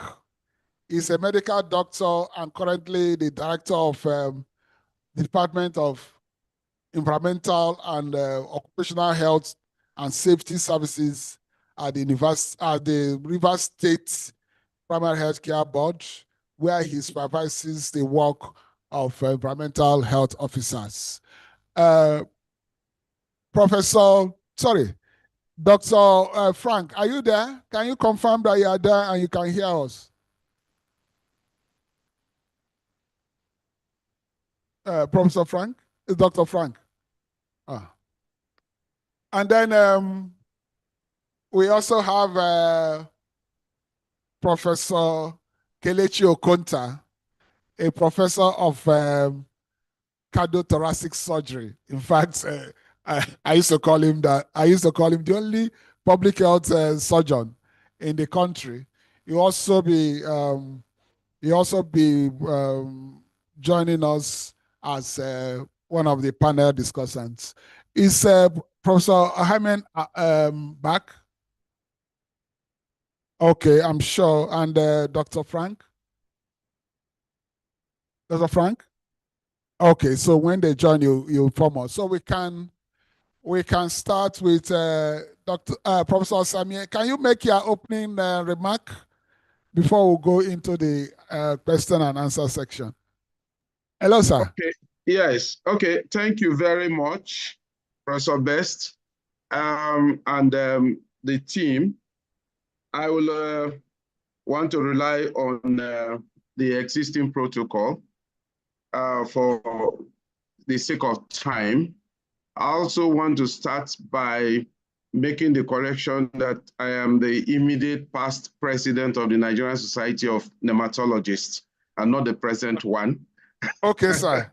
Thank you very much. In fact, it's used to AI is still reporting it as such. AI hasn't done that. Yeah. Yes. Thank you. Having said so, I would want to first and foremost, having observed the protocol as established by others, I would want to thank the Vice Chancellor, Professor Onari, to thank him for the space he has continued to provide for academic exercise in the University of Port Harcourt. Also want to thank all those who have put this together, particularly Professor Best and his colleagues. Thank you very much. It is not easy to do a 2-week-long exercise of this nature. Let me go straight on. I would want to actually also thank Professor Ijoma for the depth she took into the lecture she has presented. That's given us quite some background. Now, environmental health. At times we talk about environmental health studies, and it is like, it is slightly detached. But I would want to point out that it is intricately woven with what we do as environmental studies. Human beings live in the environment. We breathe the air, we drink the water, we wade through all of the environment. Soil particles are flying into the air as cars move around us, even if we live in urban areas. Now, so having said so, we are modeled up right inside the environment. And so quite a lot of things, we are exposed to quite a lot of pollutants as we go on from day to day. As a matter of fact, I used to do one kind of exercise. Periodically, I pick out my particulate meter that should count particles, and then pick out the other one that should also give me a measurement of volatile organic compounds right in my bedroom. When I do this, I find out that the volume of volatile organic compound is high. And now that's a closed bedroom. So imagine what you're getting on a motorway, even if you are moving. And we are inhaling all of this. And this, of course, goes directly into our body. And this is one of the reasons why environmental health is becoming so important. Now, talking about what is in vogue now, climate change. If you want to talk about climate change, it is as if it's a very distant phenomenon around us. It's not going to be, it's not so close to us, it's far off. No, it is right there at our doorstep.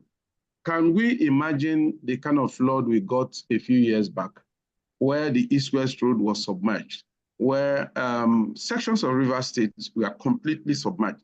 And then now, not to talk of Bayelsa State. Now, when you now talk about Bayelsa State and the level of the height of the flood in recent times, in the past 5 years, or in fact, put it at, 5 years or so, this had been a very serious matter. So think about that. Think about that flood. Go back and imagine the sockaway systems we use to dispose human waste. If you think about the sockaway systems, and imagine that right there in Bayelsa State, that flood would have covered all the sockaway systems.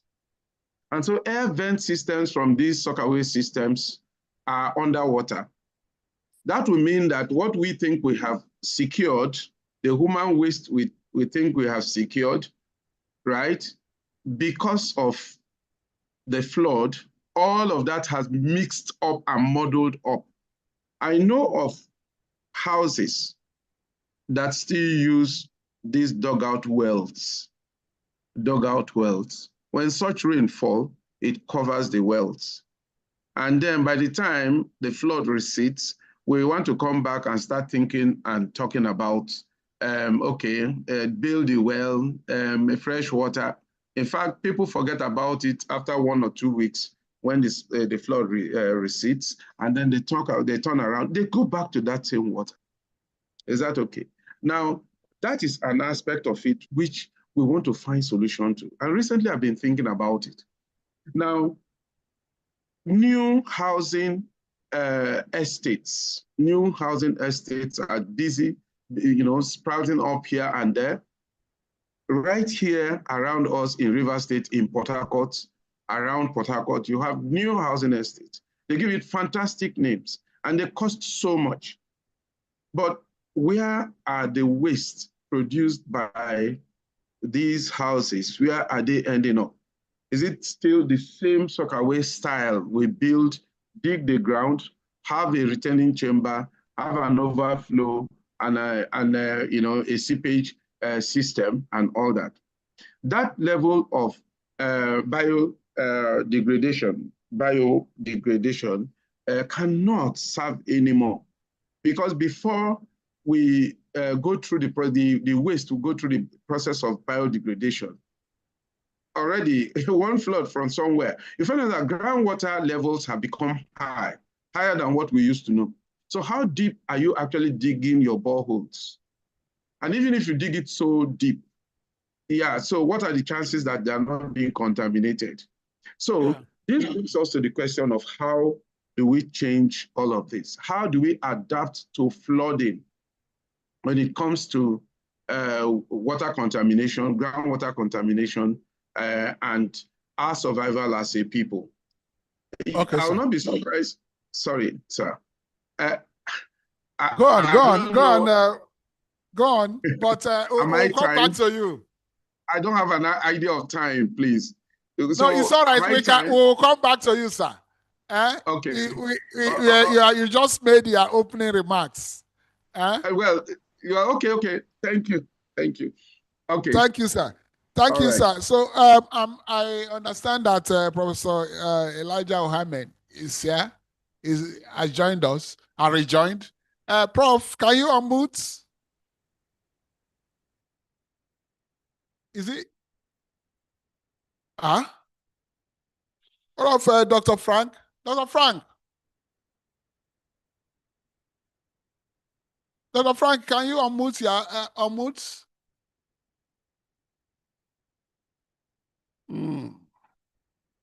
Sorry? Once, and then video. Hello, Frank. Hello. Hello, sir. Yes, I'm here. Okay, that sounds like Professor Ahmed. Can you just give us your opening remark, Prof? Okay, I think I want to first of all leverage on the existing protocol to actually thank all of us, and then very fruitful one. You're going to be impactful in changing the situation in our environment and where we find ourselves and Nigeria. Thank you. Okay, thank you very much, sir. Hello? Can we? Yeah, thank you very much, sir. We'll come back to you. Let's go to Dr. Frank. Dr. Frank, are you there? Dr. Frank? Oh, is it the one that not? Oh, it sounded like Professor Elijah. Is it okay? Professor Konta. Professor Konta. No, I think he may be at the UPTH site. Hello, Professor Hello. Best. Yeah, Prof. Professor Best, can you hear me? Yes, we sir. can. We can hear you. Can you morning, make sir. your comments, opening comments? Hello? Okay, Professor I Elijah? stand on the existing protocol. Yeah, you can. You I can. stand In on fact, existing protocol, and my comments are as follows. Yes, sir. go on, sir. So I stand on existing protocol, and the challenge of sustainable development in the midst of environmental degradation and climate change is a real paradox that we at our hands globally. In actual fact, any development that has serious negative environmental consequence cannot be said to be sustainable. So when we talk about sustainable development, it's a development, as we said earlier, that meet the need of the present without compromising future generations. As it stands, especially in Nigeria, where resources are being depleted in a very fast rate, then it cannot be said to be sustainable. The future generation are not likely going to meet the resources our generation is currently enjoying. Therefore, we need to really go back to the drawing board and work sustainably. So sustainable development can only happen when environmental consideration is adequately taken care of. The social impacts are taken care of, and it makes economic sense. In a balanced fashion, then we talk about sustainable development. Otherwise, the high level of pollution, climate change, the development may not be sustainable. That's my opening remark. Sir, thank you very much, sir. Frank, okay, Frank has given his own. So we'll go to Professor Okonta.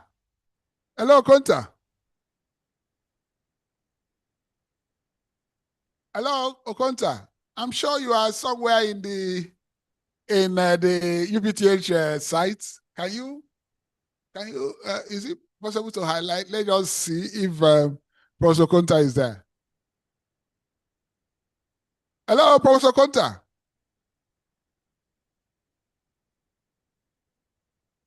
Can you help him? Can you identify him and help him unmute? Okay.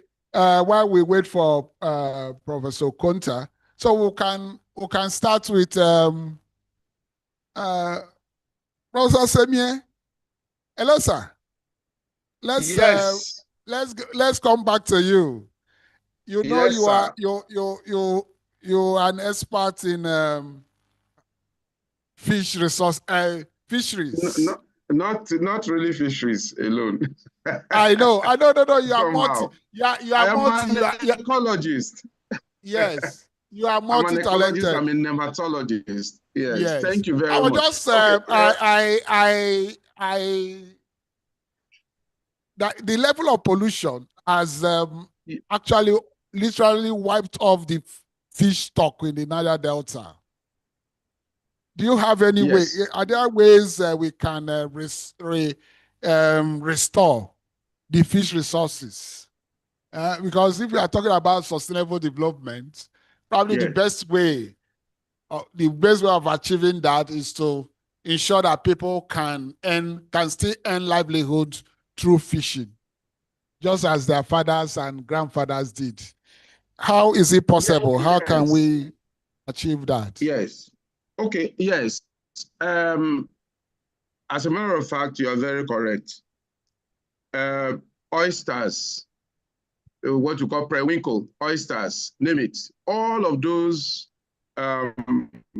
organisms that feed our people, including fish and all that, I will tell you clearly, there are some of those ones you can't even find anymore. They've gone extinct. Now, that is the situation. And this situation came up as a result of basically oil pollution. Now that the process of oil pollution has decreased, illegal refineries and all that has decreased over time, the environment is coming back. It's trying to recover itself. You know, it's a tidal system. Because it's a tidal system, there's constant wash and flush of the system. Yeah. Nevertheless, it will take a very long time for this to happen. Now, but what we can do right now is to go into capture fisheries. Okay. To go into capture fisheries. Mariculture. Is that okay? Mariculture. Yeah, This is done in the marine environment. Yes. If we do this, we can control water quality to an extent in mariculture.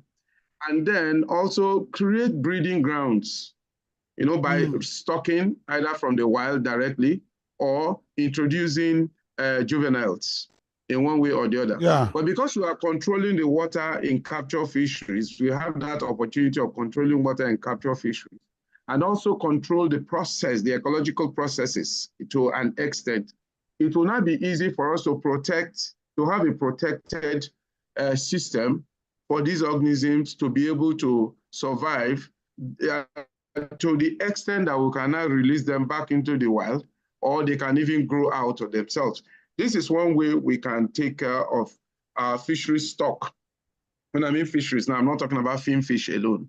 Gastropods and others, you know, which are very, very valuable to us. So this is one way we can deal with it. Go back into capture fisheries, create controlled environment, you know, where you can control pollutants and then control water quality and then enhance feeding and all that and that. That can help us. We cannot get juveniles who are throwing back to the wild to repopulate the wild because the system is getting cleaner with time. Thank you. I hope the opinion leaders and development agencies like NDDC will be able to latch upon that and then do something. I can't imagine a life without periwinkle and our favorite fisherman soup. Our favorite fisherman soup. Oysters. The other day I went home and I couldn't find palm wine in my place, and they said it's because most of the raffia palm trees were destroyed by oil pollution, by artisanal refining, because they grow in a swampy environment. Okay, sir. The next thing, you know, you were the director of the Center for Marine Pollution Monitoring and Seafood Safety. Yeah, seafood safety, yes. Yes, what can you say about the safety of the fish caught in the Niger Delta waters, considering the level of pollution and the rest? And are there things we have to worry about? Well, the point to make is this. One, it will depend on where you are catching them, right? Yeah. Most fishes are migrant. Most fishes are migrant. In other words, so once a place is polluted, right, they take off. Yeah. They will take off. They are sensory, they can sense petroleum product faster than you can sense. So they take off, and that migration could lead them into deeper waters, depending on if they are pelagic or benthic forms. Now, even then, but they have breeding grounds. We'll find out that it is the breeding grounds that are now going to deplete our stock.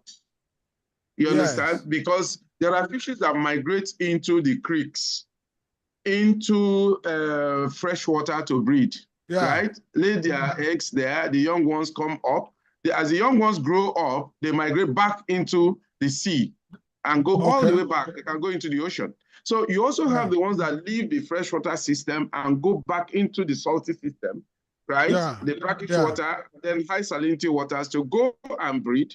And when they grow up, they come back. You have these catadromic and anadromic species. We call them that, based on where they are coming from, where they are going to. Now, these ones now, depending on the type you're talking about, when the mangrove forest, those creeks, is that okay? Freshwater swamp forests, when they become impacted with oil or other waste pollutants, what will now happen now is that you have lost breeding grounds, right? If you have lost with breeding grounds, and a fish that has its reproductive cycle loses its breeding ground, cannot enter the breeding ground because it is, So you now find the situation that season, the production for that season, the fecundity of that fish will be lost. The production for that season is gone, right? So that is what is responsible for the depiction of our fisheries in the Niger Delta. You understand the point? Now, so what we want to do, like the UNEP cleaning of Ogoniland now, you will now find out that the brackish water areas, those terminal ends of the river, right? If cleaning up is done properly in those areas like it is going on now, right? We will regain part of those ends. So we'll start increasing the breeding grounds for various forms of fish species that use such places. Thank you very much. You know, you have used a lot of technical terms, and but we used to teach our students to avoid those carnivorous fish like Ophrima, the shark, because they contain, I think they are heavy metal content is significantly higher than the others. Well, heavy metals, of course. Yes, we have bioaccumulation. Yes, bioaccumulation. Is that okay? And so biomagnification. Is that okay? That is there. But again, for this to occur, it does not just occur in those big fishes. Now it will start with what the planktons are able to absorb. The planktons, phytoplanktons, zooplanktons are able to absorb. So there's a food web. Now, from the planktons, other smaller forms of fishes will continue to take. And the bigger one, like the so-called barracuda you're talking about, will start eating a lot of these ones down the line. And so they kind of bioaccumulate that. But talking about don't eat, I will not stop anybody from eating that, because it does not just follow. It does not just follow. We need to analyze that to be sure that there has been bioaccumulation before we will now say that. Rather, sorry, I'll give you one. I don't know. I'll give you one. I noticed something. Yes, I noticed something. Abonima Wharf, right here, Abonima Wharf, right? At low tide, you see these guys who come with small hand-pulled canoe. They are busy casting their nets. They cast their net, they drag their net, and they get out mullets. Is that okay? And tilapia. Now, I have bought in several locations. And as you pick it in, you get home to you know, say they use this. You can smell the petroleum. Yeah. This is upfront. You can smell the petroleum in the fish. So wash the fish properly, very well. Now, the flesh of the fish is smelling petroleum because of the constant release of petroleum products at that waterfront. So that is dangerous. That's not good for us to eat. Thank you. Thank you. You know, for mothers, especially women of childbearing age, we are moving away from mortality to having quality children. To having quality children. And when a lot of persons, normal states, you can hide those heavy metals in the blood, in the body. You can hide them in your bones, in fatty tissues. But during pregnancy, they are dredged out and they get into the blood and then expose the fetus. So that's why we're, Thank you very much, sir. Sorry, sir. Excuse me, sir. When you talk about heavy metals, the point to make is to see how you want to control the sources of heavy metals. Yes. If you control the sources of heavy metals, then exposure of these marine forms and aquatic forms to heavy metal will reduce. Actually, a lot of heavy metals are washed from upland into the waters. Yes, the flood in fact. Brings in a lot. Rains wash in quite a lot of heavy metals from mining sites. Is that okay? From mining sites. And don't think it is in the north. It will end up here in the Niger Delta. Yeah. Thank you. Yes. Thank you very much, Professor Asemie. Thank you very much.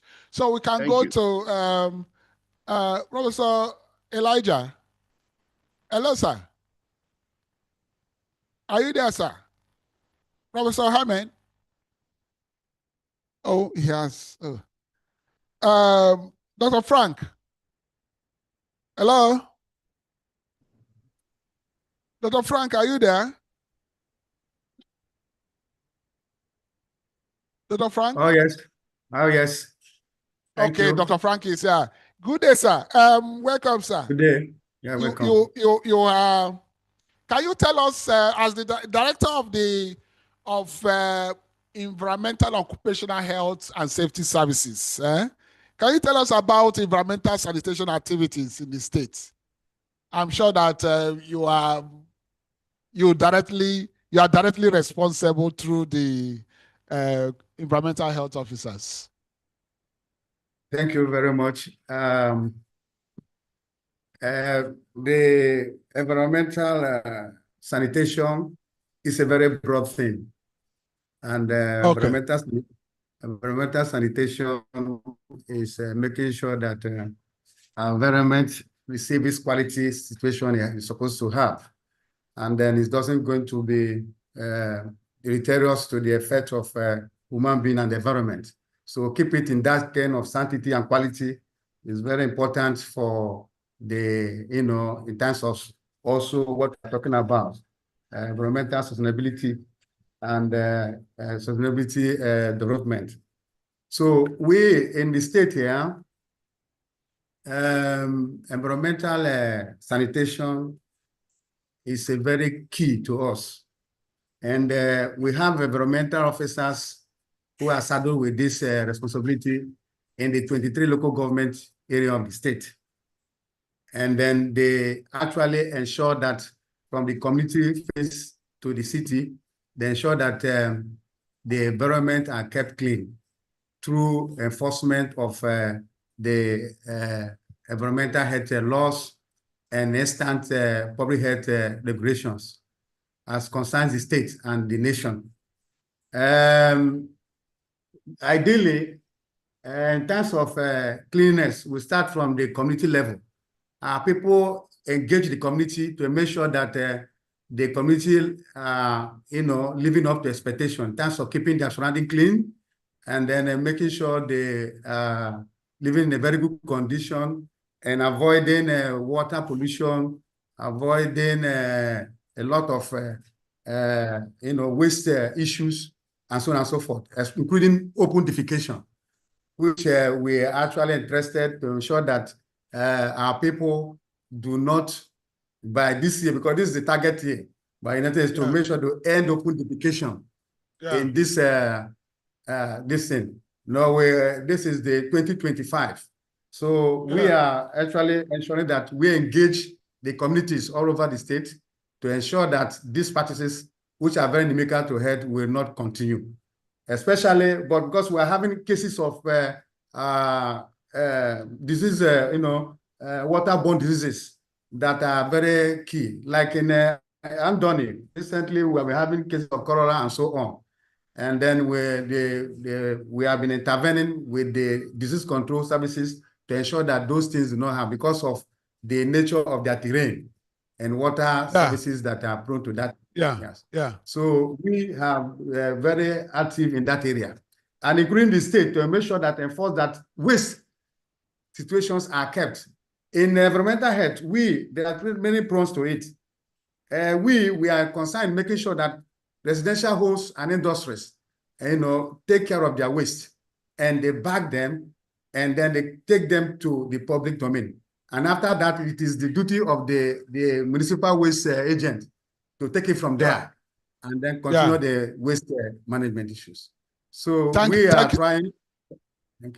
Thank you very much. Thank you very much, sir. Can you say something about the house-to-house inspection? It used to be the cornerstone of environmental health practice. What is the current state? And why is it that they are not as visible as the Wole boys of old? Well, we don't. We are mindful of social health while we are doing our business. We do not act like the police and the other law enforcement agencies. Our people are civil and they mind about the health. We continue to do the house-to-house inspection and ensuring that proper waste management are carried out, and then ensure that people also join in. Okay, thank you very much. I assume.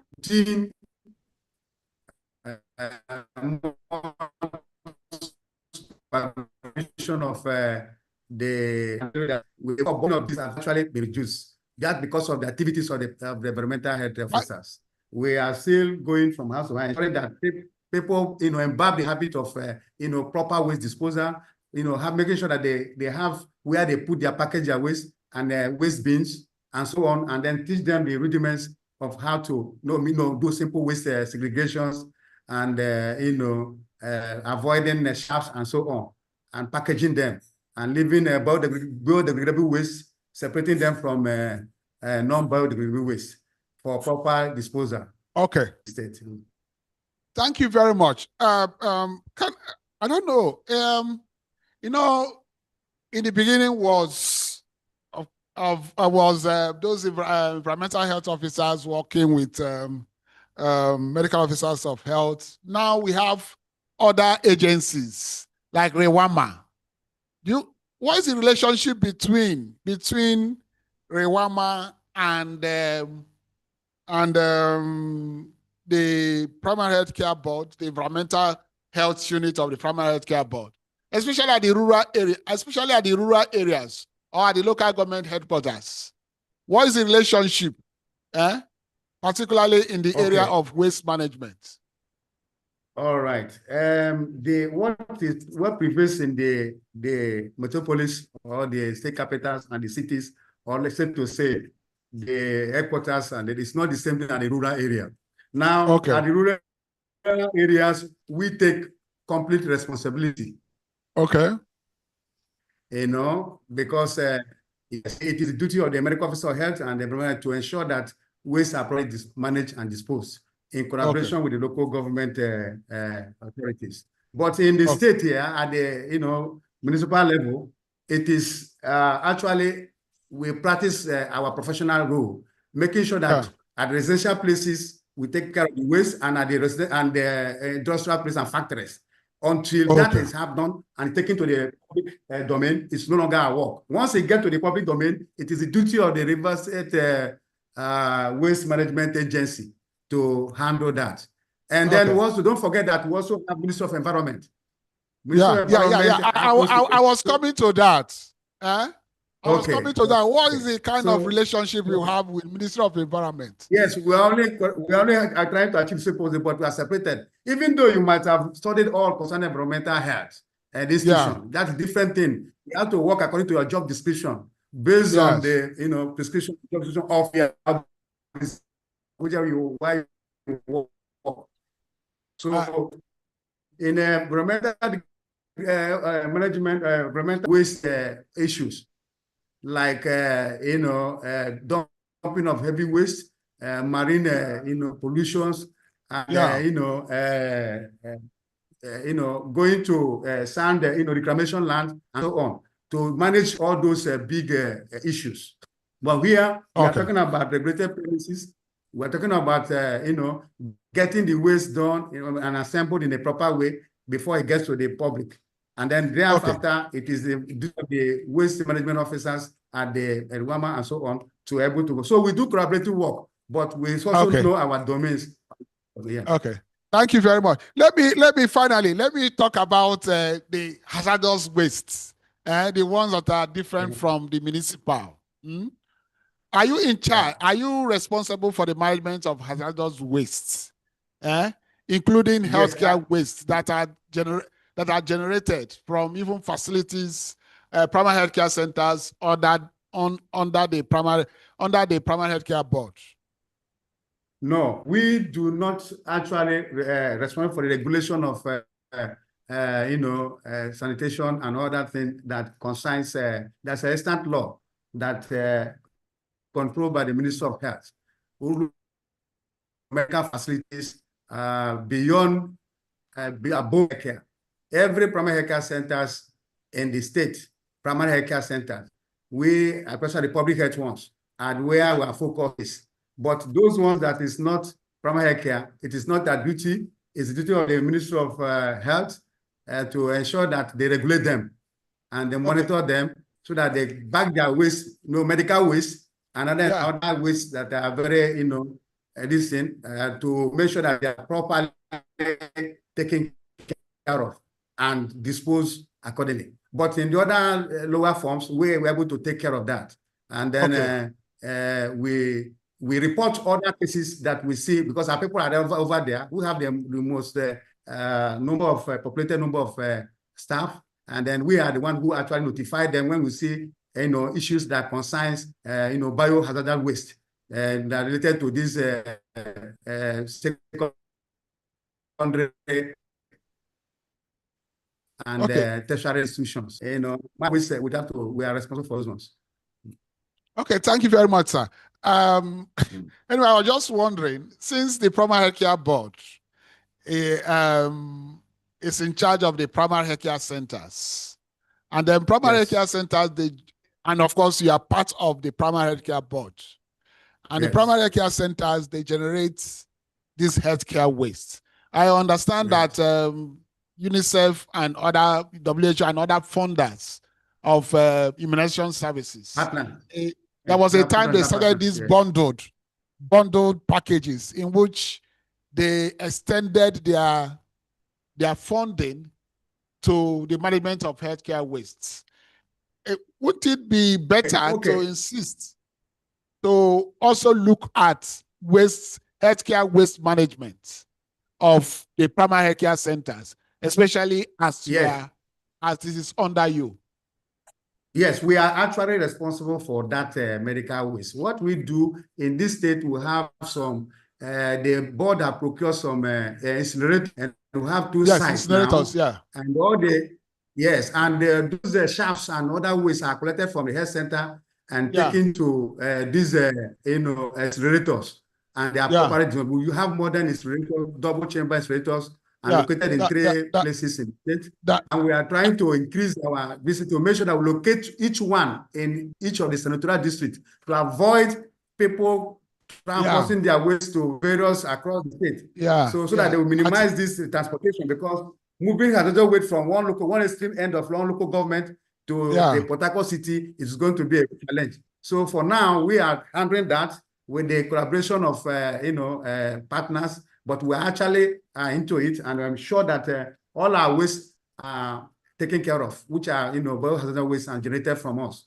Before now, we are using the state incinerator site at Ego Island. But since we have purchased and I think we are managing our waste effectively to ensure that there's no adverse effect coming from that.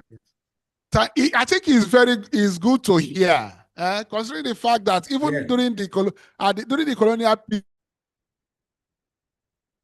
each general hospital then had its own incinerator, although it was built with a brick. All the general hospitals. So yes, I think we will have to start to. We don't need the double jumper incinerator you are talking about, but at least the simple brick incinerators, although the temperature can probably 200, 300 degrees centigrade, but they are good enough. They will be able to at least destroy the microorganisms. Thank you very much, Dr. Frank. Thank you very much. I truly appreciate, and well done. Well done. Thank you for all you have been doing. Thank you very much. So I don't know if we can go back to Professor Elijah. He was talking about, can you unmute yourself? I think he can unmute himself. Hello, sir. Hello, okay, Elijah. Can he? He's on call? He's on the call? Hello, sir. Prof? Ahimen. Can you just unmute? Yes, You can. I can hear you Okay. now. Okay. Thank you very much. We can see you now. We can hear you now. I know you. I can identify you even from the posterior view, as we used to say. But I'm not sure that I've seen you before. Yes, yes, that is him. That is him. That is him. Welcome, sir. In fact, the technology, evil spirits were trying to put us to create some confusion, but we have conquered them. We have conquered them. Thank you very much.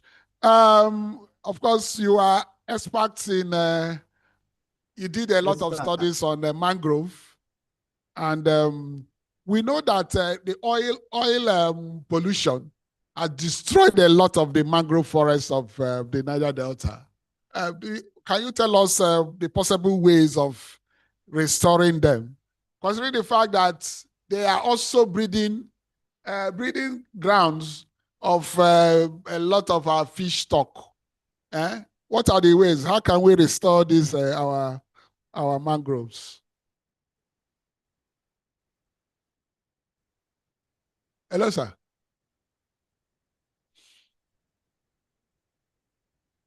Oh, it's network.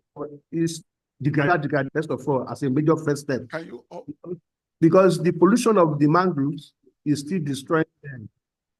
So if we got the degradation of mangroves, then we cannot be talking about restoration. In terms of restoration, there are different methods to restore. You can use volunteer seedlings. That is the mangrove restoring themselves. You can also restore mangrove which will enable. You can also from intact existing mangrove, and you can also transport from nursery sites into mangrove. So 3 major methods. Are you getting me? Yes. Yeah. Thank you very much. Okay. So those methods. You know, when I used to join the team, the EIA team. I hear you people mention Chikoko. I don't know. I've been wondering. I actually like that name. That the sound of Chikoko. What is that Chikoko? And how can it be used?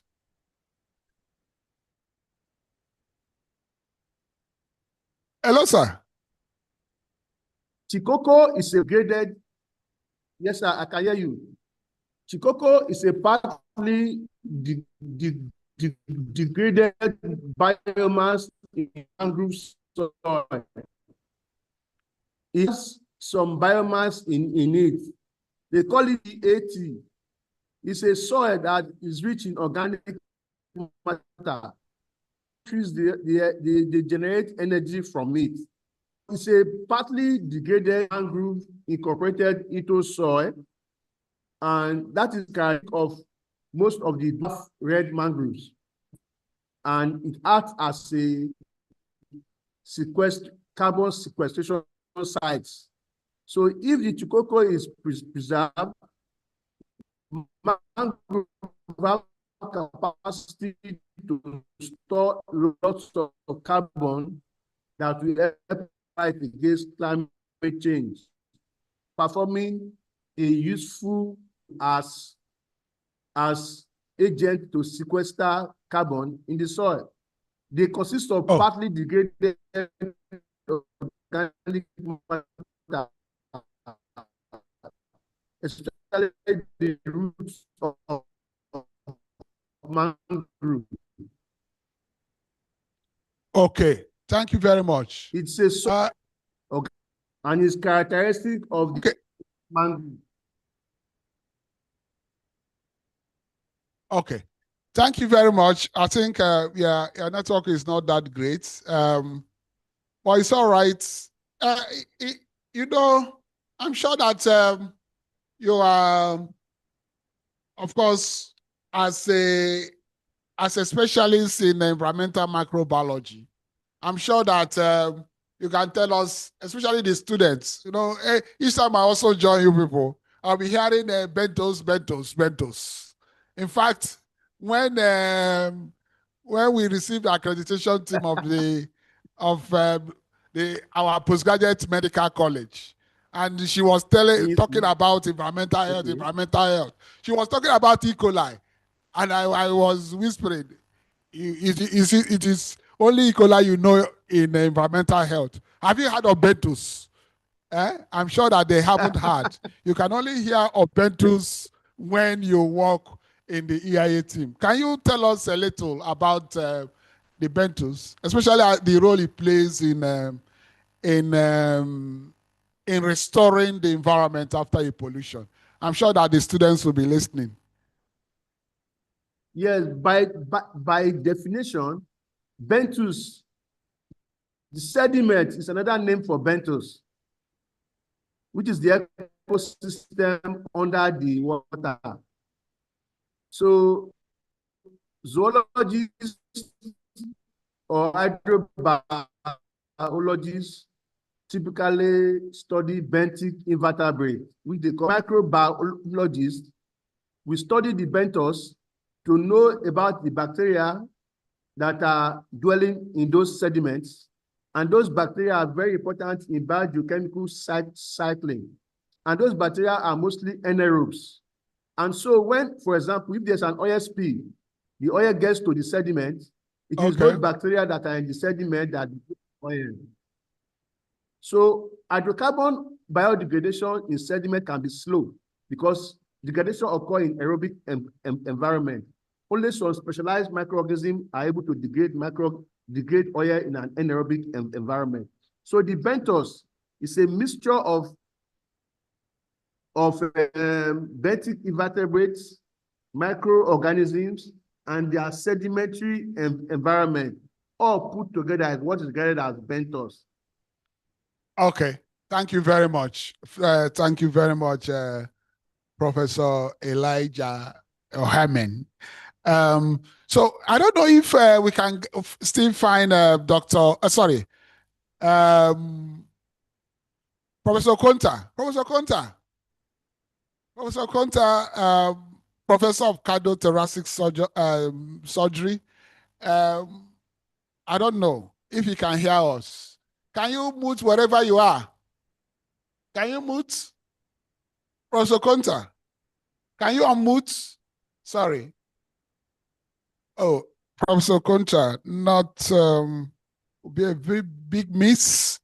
I don't know if our keynote speaker is still on call. Hello, ma.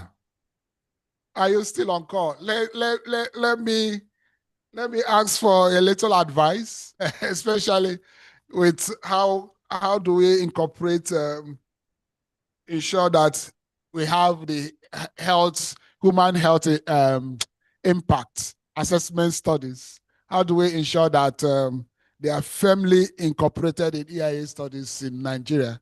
I know that especially the IOCs, the international oil companies, they actually include that, include EIA. So we have the EIA currently is standing on a tripod, on a tripod. The biophysical, the social SIA, and the HIA, as you rightly stated in the other side. I don't know if she's around, if she's okay. Thank you very much, Ma. You know, you are the former president of the impact assessment. I don't know. How do we go about that? How do we ensure? Is there anything we need to do to ensure that it becomes part? I know that when EIA started, it was mainly on the environment. But how do we ensure that we also include the human health aspect? The EIA, as with present practice, looks at environmental, the social, and the health. It's just that detailed work are not always carried out concerning the health impact assessment under it. And that's why sometimes specific organization will ask for health impact assessment, and that's when it will be included as a separate heading. But what we have now is under social impact assessment, which is under the current EIA we have. Okay. Yes. In fact, there was one panel discussion I went, panel review I went, and the SIA man just told me that I had no use. But with the Ogoni UNEP report, I used to also refer to that Ogoni UNEP report, because previous studies, it's not the only time. That report wasn't the first time benzene was found in drinking water, but it was probably one of the first to establish that relationship between having a benzene in drinking water and the likelihood of cancer. Yeah, and then yes, so that is it. Thank you very much, the panelists, for these engaging, for your contributions. I'm sure that we have learned, especially the students. We consider this as part of their part of their lectures, and then what we have learned today will surely meet these things in their next examination. So let me once again thank the panelists, Professor Elijah Ohemen, Professor Amina Onare Asimie, Dr. Thank God Chupu de Frank, and Professor, we didn't get Professor Konta to tell us about the effects of this environmental pollution on cardiac health, because especially now that people are dropping dead up and down. And so we thank everybody. So let me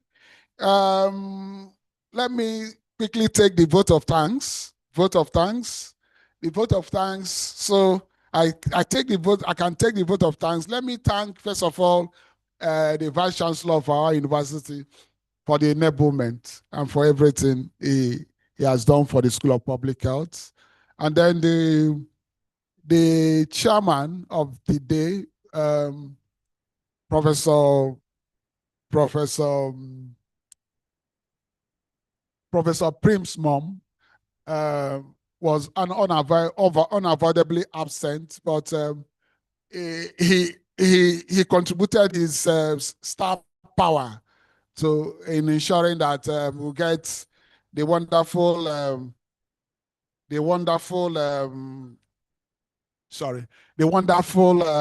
attendance we have recorded today. Thank you very much, Professor Prince Mom, two-time Commissioner of Education, Rivers State, former past president of Nigerian Environmental Society, fellow of that society, and former editor of the journal. Thank you very much, Professor Prince Mom. And then the keynote speaker, Professor Ijoma Vincent Akpo. What a wonderful lecture. What a wonderful lecture.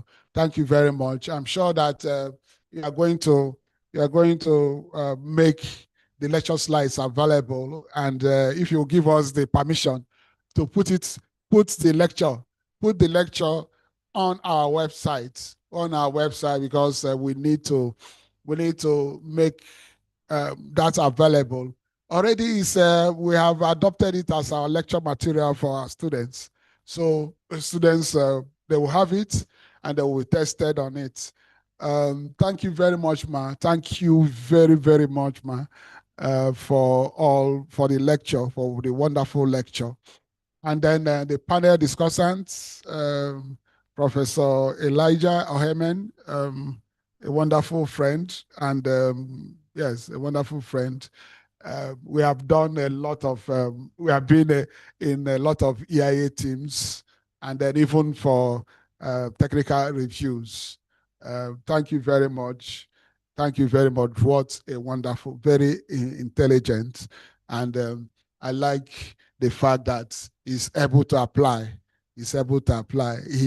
His inaugural lecture at the Niger Delta University was up to close to 300 pages. I wonder how he was able to deliver it.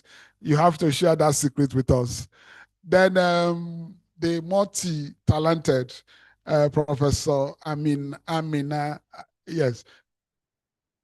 Anyway, I'm struggling. Let me just stick to Professor Onare Asimie, powerful, distinguished environmental services consultant, has consulted for all the big players and has written a lot of EIA studies.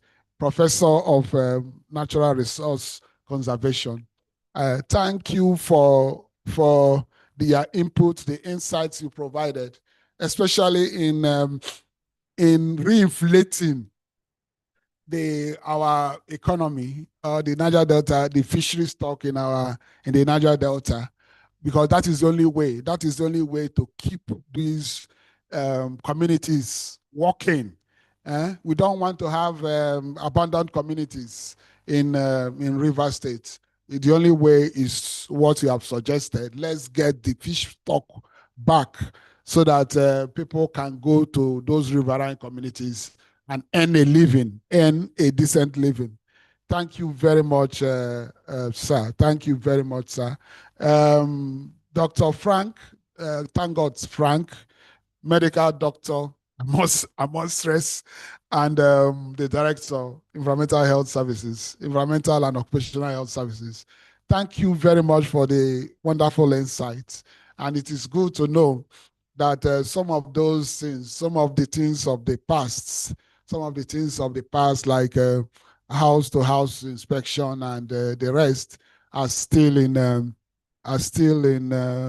being carried out, but modified. We just pray that the efforts of the past will be built upon and not jettisoned. Thank you very much, Dr. Frank, for all what you do. And I'm sure that we have to even be more vigilant with the climate change that is causing flooding, that is increasing the risk of rats. In fact, rats are even finding it difficult to survive. and they are running into the homes of persons to survive the dry season. Thank you very much, Dr. Frank. And then my colleagues in the lecturers and supervisors of the School of Public Health, I have to thank them for what they have done, for what they are doing, and what they will do in future. I must thank especially Professor Gregory Awori, for it was one of our highest ranking lecturers in our environmental health program. Thank you very much. And then his other colleagues in the Faculty of Science, Professor Charles Osu, and then Dr. Richmond Idioso. I think I must add Reverend.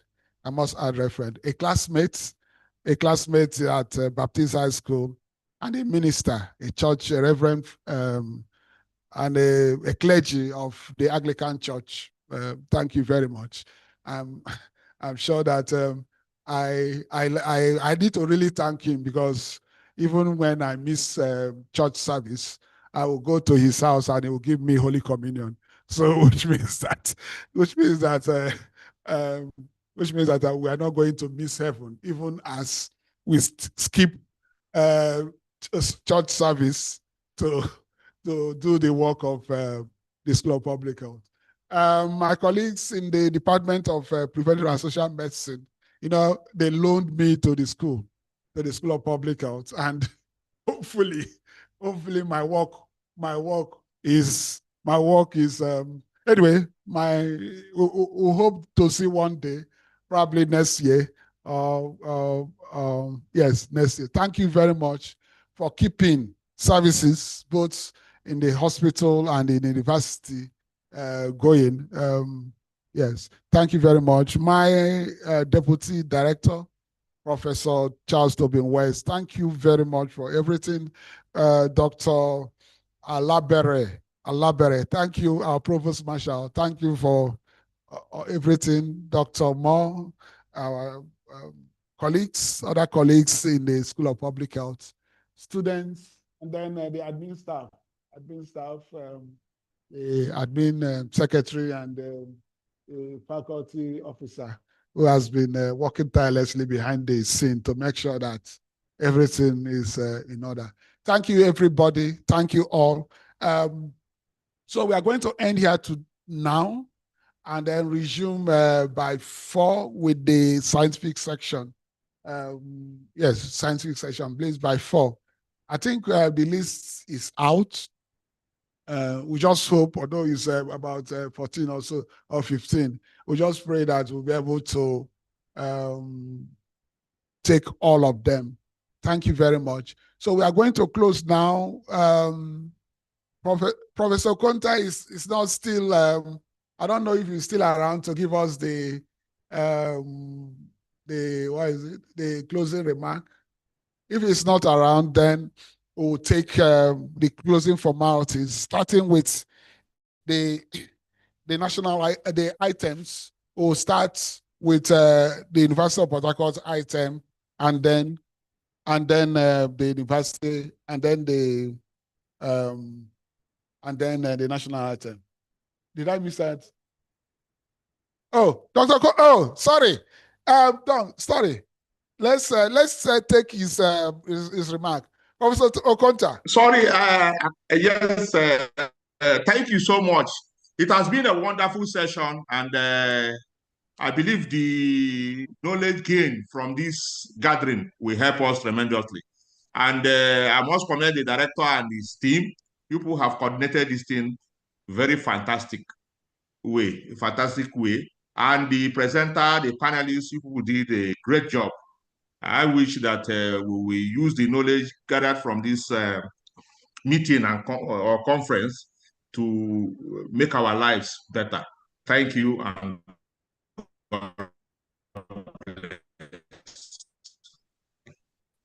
Thank you very much, Professor Konta, our employer. Thank you very much. So we can take the items, the University of Port Harcourt item, and then the national item. University of Port Harcourt item. Sorry? University of Port Harcourt item first is in reverse order.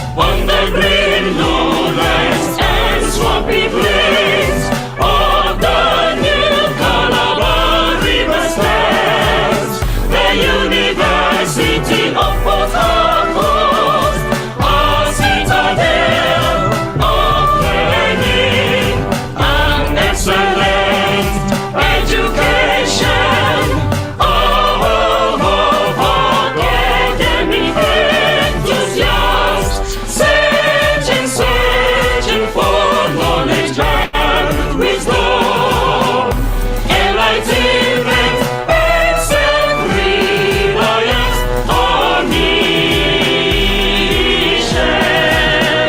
Our hope in the future is rooted in God.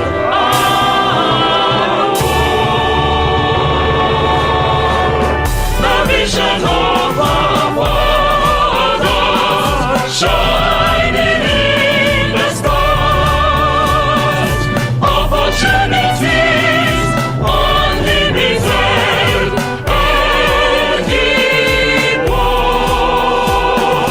Our progeny citizens of the universe, profound and near, the pride of Uniport, because unique, Uniport, unique, Uniport, unique, Uniport, unique.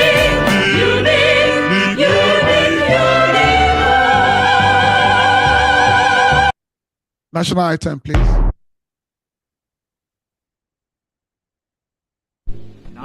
Nigeria, we hail thee, our own dear native land. Though tribe and tongue may differ, in brotherhood we stand. Nigerians old and proud to serve our sovereign fatherland.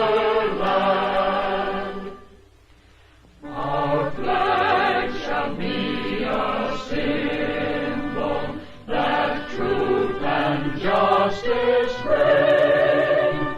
In peace or battle honored, and this we count as gain. To hang on to our children a banner without stain. O God of all creation, grant this our one request.